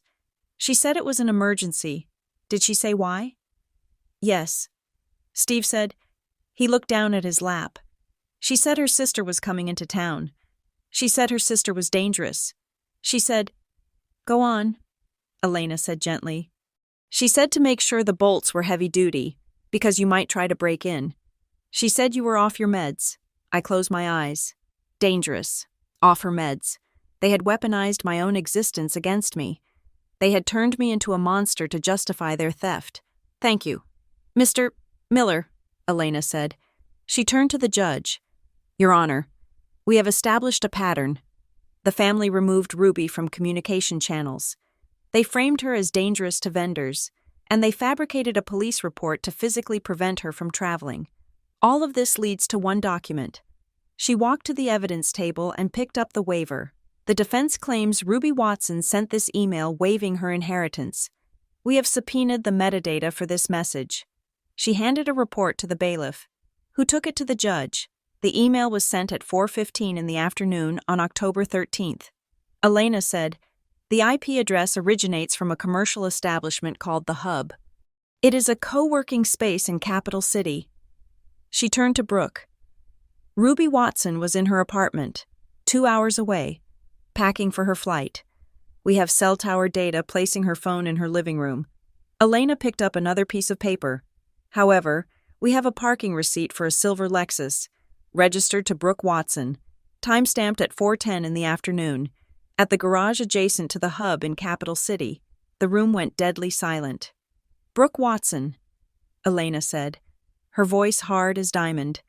You drove to a neighboring city to send a forged email from a burner account because you knew tracing it to your home Wi-Fi would get you caught. You didn't count on the parking garage camera. Brooke stood up. Her chair scraped loudly against the floor. The perfect mask cracked. It shattered. She didn't look at Elena. She looked at me. It wasn't about the money, she screamed. The judge banged his gavel. Miss Watson, Sit down. Brooke ignored him. Her face was flushed, her eyes wet and wild. You think you are so special, she shouted, her voice echoing off the high ceilings. Grandpa's favorite, the one with integrity. Do you know what it was like? Watching him look at you like you were some kind of saint because you moved away, Brooke? Sit down, my father hissed, trying to grab her arm. She shook him off. I stayed. Brooke yelled at me. I stayed and took care of them. I dealt with the creditors. I dealt with the shame.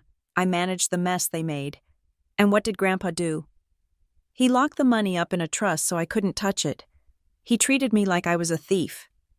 You are a thief, I said quietly. No, she screamed. I earned it.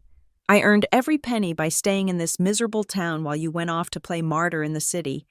You didn't want the money. Ruby, you made that so clear. You were too good for us. So why do you care now? Why did you have to come back and ruin everything because it wasn't yours to take? I said. The judge slammed the gavel again, harder this time. Bailiff, control the witness. The bailiff moved forward, but Brooke slumped back into her chair. She put her face in her hands and began to sob. It wasn't a pretty cry. It was the ugly, gasping cry of someone who has been running a marathon on a broken leg and finally collapsed. The courtroom was stunned. My parents looked like statues. They had lost control of the narrative, and now they were watching the wreckage burn. Ms. Sloane, the judge said, his voice icy. Do you have anything else? Just one thing, Elena said. She looked at me.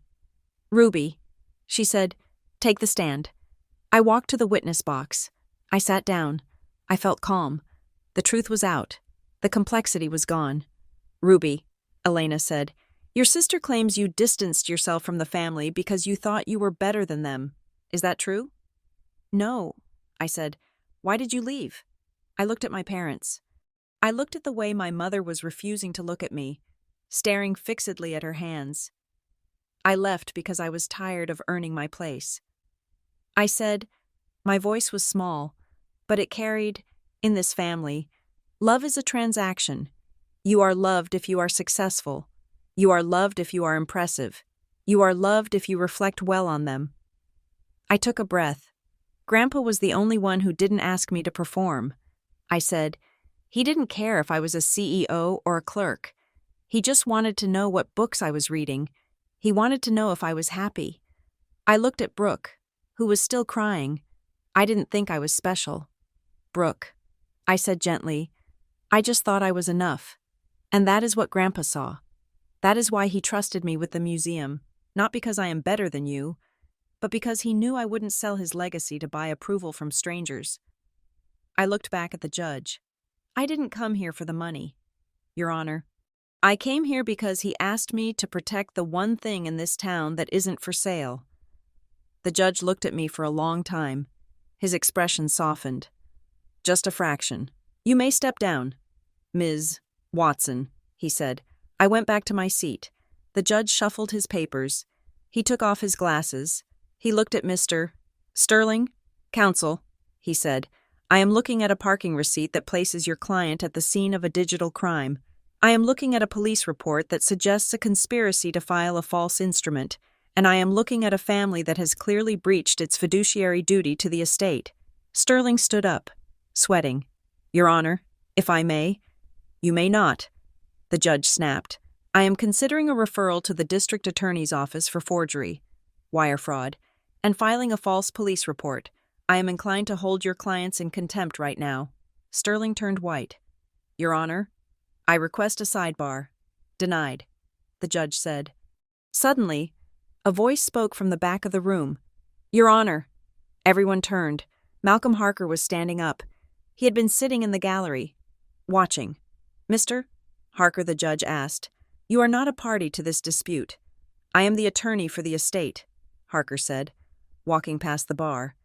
And as an officer of the court, I have a duty of candor that overrides my client privilege when a crime is being furthered.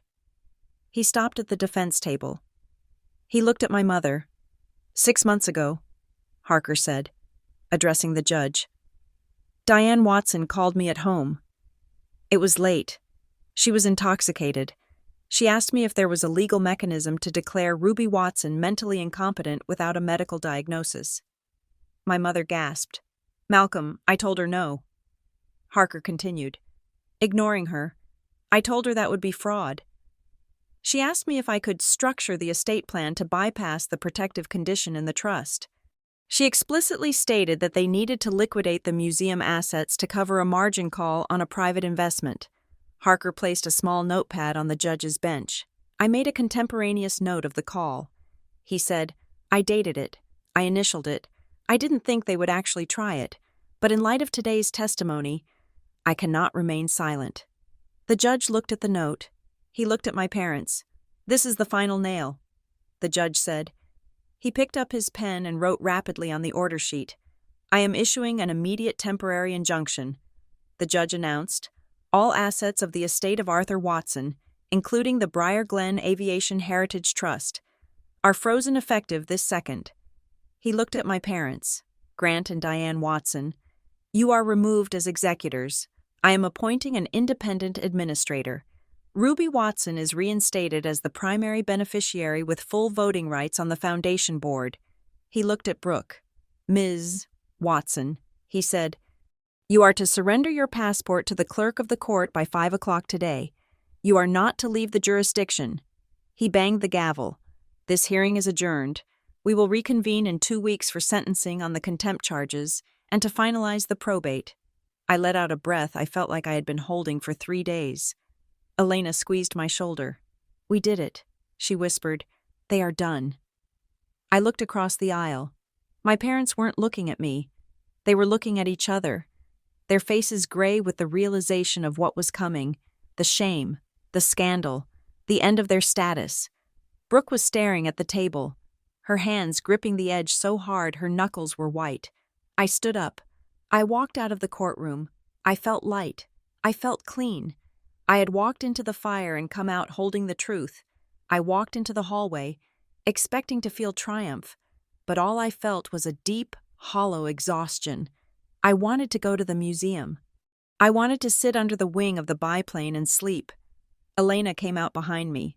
She was smiling, putting her phone away. "I just emailed the order to the bank." She said, "The accounts are locked. They can't touch a dime." "Great," I said. "It is finally safe." Elena's phone rang. She looked at the screen. "It is the bank," she said, "probably confirming the freeze." She answered, "This is Elena Sloan." "Yes, I just sent the order." She listened. Her smile faded. Her brow furrowed. "What do you mean?" she asked sharply. "That is impossible. The order covers the estate and the trust." She listened again. Her face went pale. When she demanded, today she hung up. She looked at me. What I asked, "What is it?" "The main accounts are frozen." She said, "But the bank manager, he said the balance on the endowment account is significantly lower than the ledgers Mara gave us." "Lower. How much lower?" Elena took a breath. $600,000 lower. My stomach dropped. That was the amount Brooke had offered me. "Where did it go?" I asked. "They moved it yesterday," Elena said.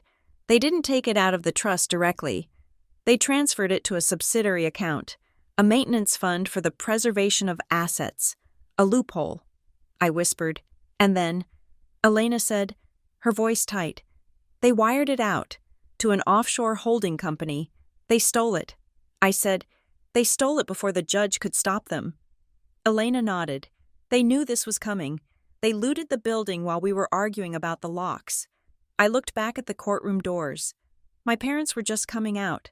My father saw me. He didn't look defeated anymore. He looked at me with a cold, flat stare. He gave me a tiny, almost imperceptible nod. He had lost the war for the estate. He had lost his reputation. But he had secured his golden parachute. I realized then that the victory in the courtroom was just paper. The judge had given me the title, but my father had taken the treasure.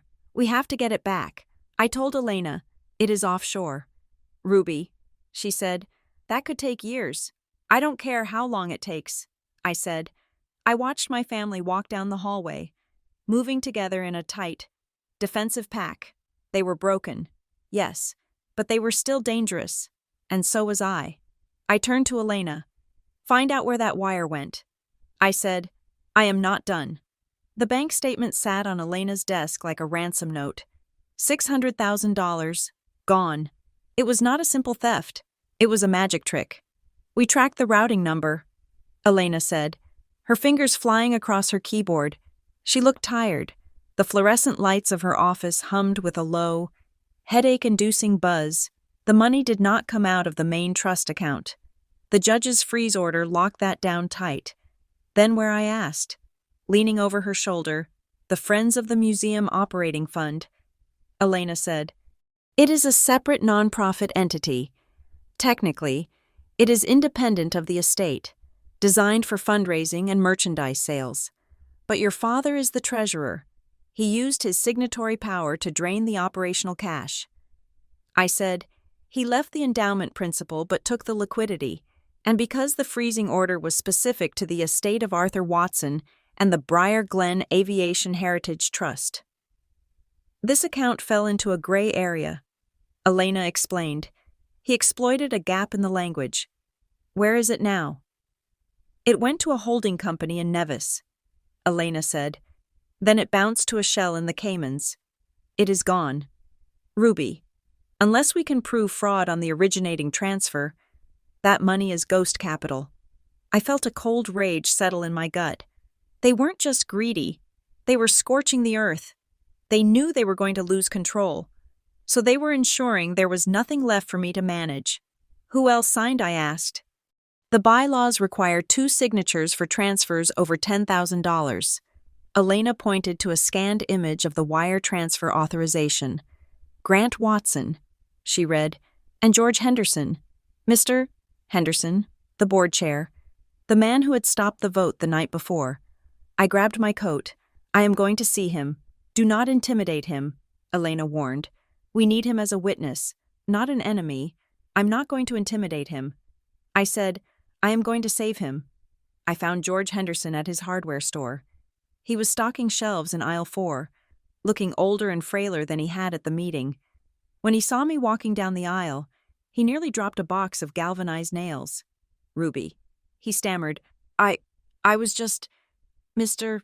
Henderson," I said, stopping a respectful distance away, "we need to talk about the wire transfer." His face crumbled. It was the look of a man who had been trying to convince himself he hadn't done anything wrong, and had just realized he couldn't keep up the lie. "Your father told me it was for asset protection," Henderson whispered. "He said with the lawsuit pending, the accounts might be frozen for years. He said we needed to move the operating cash to a secure holding entity so we could pay the electric bills and the insurance." "And did he give you the access codes to this holding entity?" I asked gently. "No," Henderson said. "He said the lawyers would handle it." "Mr. Henderson," I said, "there is no holding entity. The money is in an offshore account controlled by a shell company my father set up. He stole it, and because you signed that wire, you are technically an accessory to embezzlement." Henderson gripped the shelf. "Oh my God. I didn't know. I trusted him. We have been friends for 30 years. "I know," I said. "He used that friendship. He weaponized it. Just like he weaponized my sister's jealousy and my mother's fear." I took a step closer. "Elena is filing a new emergency order right now." I said, "We are going to expand the freeze to cover every entity my father has touched. But we need to prove that the transfer was fraudulent." "What do you need me to do?" he asked. "I need you to sign an affidavit." I said, stating exactly what he told you, that he misled you about the destination of the funds. "If you cooperate, if you help us trace it, I will ask the court for leniency. We will frame it as you being a victim of deception, not a co-conspirator." He looked at me, his eyes wet. "He told me you were trying to destroy the museum." Henderson said, "That is what he said. He said you hated your grandfather." I looked at the rows of hammers and saws lining the walls. He was projecting. "Mr. Henderson, I will sign." Henderson said, "I will sign whatever you need." We filed the new motion an hour later. The court clerk accepted it with a raised eyebrow. Sensing the escalation, the judge set the hearing for the final showdown in 48 hours. That evening, My phone rang. It was my mother. I looked at the screen. I almost didn't answer. But Elena had told me to keep the lines open. Let them make mistakes, she had said. I picked up. Hello, Ruby. My mother's voice was soft. It wasn't the airy, fake sweetness of the first call. It sounded tired. Broken. Hi, Mom. Your father and I? We want to see you, she said. Before the hearing on Friday, we want to have dinner. I laughed. A sharp, humorless sound. You want to have dinner? After you told the court I was insane, after Brooke accused me of having a breakdown, we are a family. Ruby, she said, families fight, but we shouldn't be destroying each other in front of strangers. Please, just come to the hotel. We ordered room service. Just us. No lawyers, no judges, just a meal. It was a trap. I knew it was a trap. They wanted to get me in a room without witnesses. They wanted to either bully me into dropping the case or charm me into taking the settlement. I held the phone away from my ear and looked at Elena, who was sitting across from me in her office. I mouthed, "Dinner." Elena's eyes lit up. She scribbled on a notepad. "Record it." I put the phone back to my ear. "Okay. Mom," I said, "I will come." 7 o'clock, she said. Suite 402. I hung up. "Check your state laws," I asked Elena. "One-party consent," Elena said, grinning. "As long as you are part of the conversation. You can record it without telling them." She opened her desk drawer and pulled out a small digital recorder. "Put this in your pocket," she said. "But use your phone, too. Use the voice memo app. Put it face down on the table. Isn't that obvious? They are arrogant. Ruby, they won't think you are smart enough to outmaneuver them. They think you are the emotional daughter. Use that. Let them think they are managing you." I took the recorder. "What if they apologize?" I asked. "What if they actually mean it?" Elena looked at me with pity. "They stole $600,000 yesterday. Ruby, they are not calling you to apologize. They are calling you to negotiate the hostage release." I arrived at the Lakeside Inn at 7 sharp. The hallway smelled of carpet cleaner and old dust. I stood outside Suite 402 for a long moment. I could hear voices inside, muffled, tense. I turned on the recorder in my pocket. I set my phone to record and held it in my hand. I knocked. Brooke opened the door. She had changed out of her court clothes into jeans and a sweater. Her face was scrubbed clean of makeup, making her look younger, more vulnerable. "Ruby," she said. She stepped back to let me in. The suite was a generic luxury box, beige walls, heavy curtains, a fake fireplace. My parents were sitting at a round table set with white linens and a silver ice bucket. Grant stood up. He looked haggard. The arrogance that had fueled him in the boardroom was gone, replaced by a jittery, nervous energy. "Glad you could make it," he said. He gestured to a chair. "Sit, please." I sat. I placed my phone face down on the table, right next to the bread basket. Grant poured wine. I didn't touch it. We ordered the steak. Diane said, "Your favorite?" "I haven't eaten steak in 5 years." "Mom," I said. "Oh," she looked flustered. "Well, the potatoes are good." We ate in silence for a few minutes. The sound of silverware scraping against china was deafening. They were waiting for me to speak. They were waiting for me to explode. I didn't. I cut my meat into tiny pieces and pushed them around the plate. Finally, my father cleared his throat. "We are in a mess." "Ruby," he said. "You are in a mess," I corrected. "I am just the one cleaning it up." "Look," he said, putting his fork down. "We know we made mistakes. We were desperate. The investment. It was supposed to be a sure thing. We just needed bridge capital. We intended to pay it back. With interest, I asked. Or were you going to keep the profits and just return the principal to the museum? Does it matter?" Brooke snapped. "It would have been put back. No one would have been hurt. The students who didn't get scholarships would have been hurt." I said, "The museum that couldn't fix the roof would have been hurt." My mother reached across the table and tried to touch my hand. I pulled it away. "Ruby, honey," she said, "you have to understand. We were trying to protect the family name. If we went bankrupt, the scandal, it would have killed your grandfather. Grandpa knew. I said, he knew about the debt. He wrote it down. They froze. He left me a letter. I said, he told me everything. He told me you begged him for money. He told me he refused because he knew you would never stop spending. My father's face turned a dark, ugly red. He was a stubborn old man. Grant spat. He cared more about those damn airplanes than his own flesh and blood. He cared about integrity. I said, integrity doesn't pay the mortgage, Brooke shouted. She slammed her wine glass down. You think you are so noble. Ruby, you think you are the hero of this story. But you are just the one who wasn't here. You didn't have to watch them age. You didn't have to deal with the panic. So you punished me for it, I asked. By locking me out.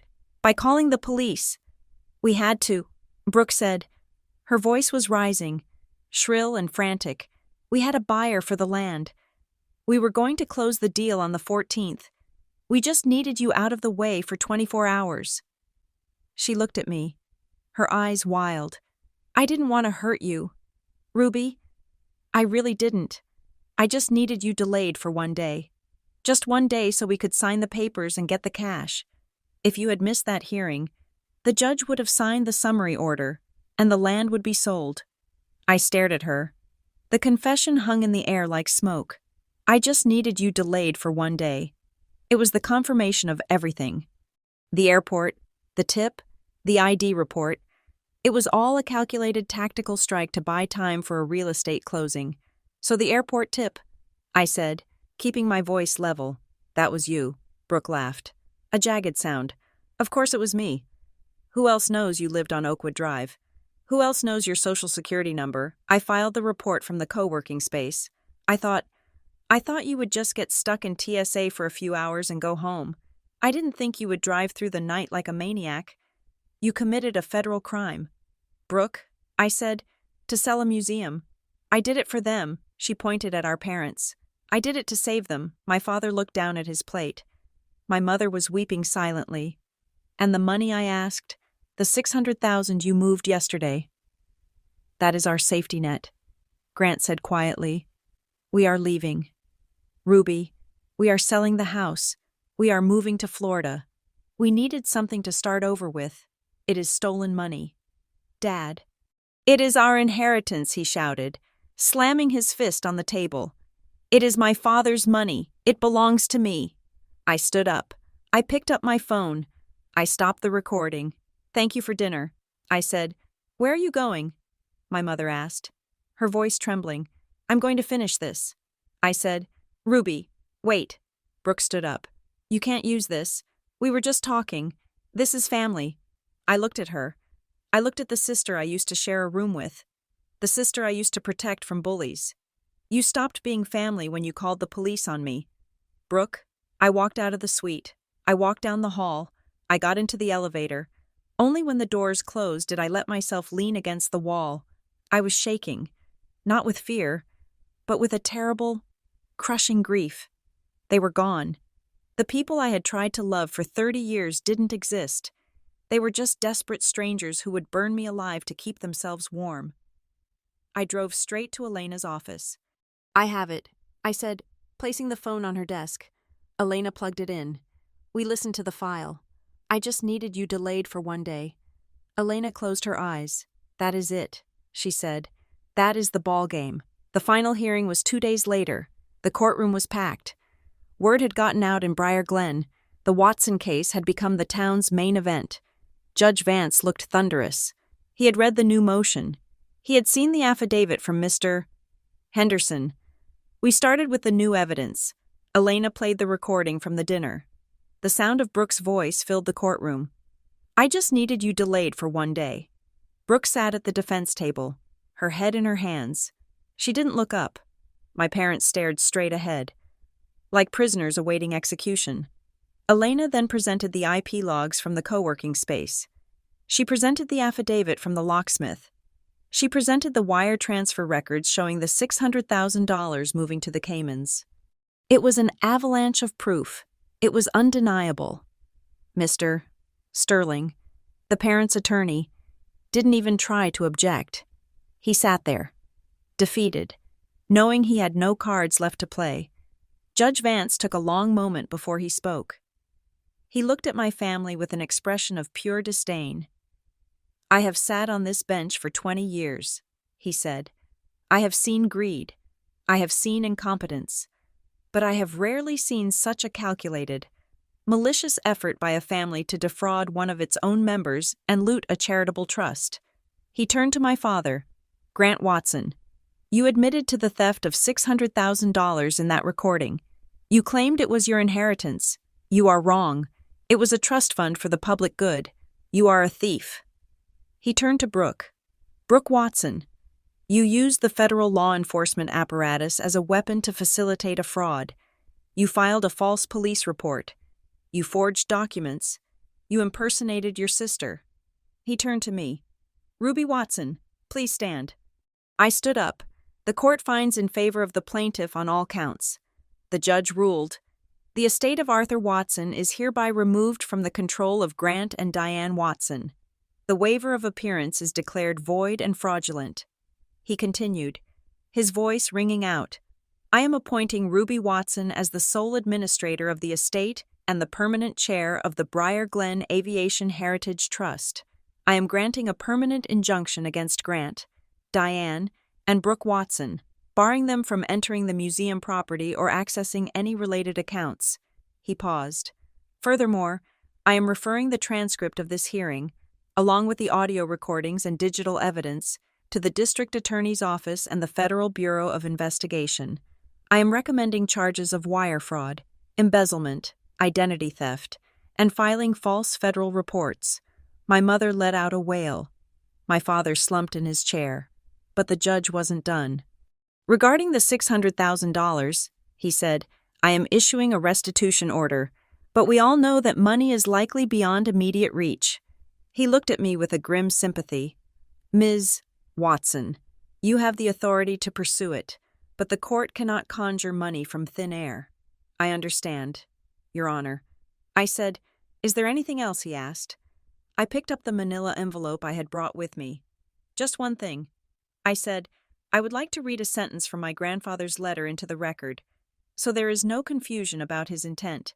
"Proceed." I opened the letter. My hands were steady now. "I favored you, Ruby, because you were the only one who didn't look at me and see a checkbook. I am not leaving you this responsibility to reward you. I am leaving it to you because you are the only one who won't sell my values." I closed the letter. "I accept the responsibility. Your Honor, this court is adjourned," the judge said. The gavel banged. It was over. I walked out of the courtroom. The hallway was crowded with people whispering, pointing. I saw Mr. Henderson. He looked relieved, but guilty. I gave him a nod. We had work to do. Elena walked beside me. "We won," she said. "Did we?" I asked. I looked at the order in my hand. It was a piece of paper. It gave me control of a building and some airplanes. It gave me the right to chase money that was hidden in a labyrinth of offshore shells. But it didn't give me a family. I walked out to the parking lot. My parents and sister were still inside, likely being detained by the bailiffs to surrender their passports. I drove to the house. My grandfather's house stood on the hill, overlooking the lake. The for sale sign was gone, pulled up by Mr. Henderson that morning. But the North Lake Property Services sign was still in the window. I walked up the steps. I tried the door. It was still locked. The keypad my sister had installed blinked a red light at me. I didn't have the code. I stood there, the new court order in one hand, the old key, the one that no longer fit, in the other. I had won. I had stopped the sale. I had saved the museum. I had exposed the truth, but the money was gone. My parents were facing prison. My sister hated me, and I was locked out of the only home I had ever felt safe in. I looked out at the lake. The water was gray and choppy, the wind picking up. It would take years to find the money. It might cost more to find it than it was worth. The museum would struggle. I would have to fundraise. I would have to fight.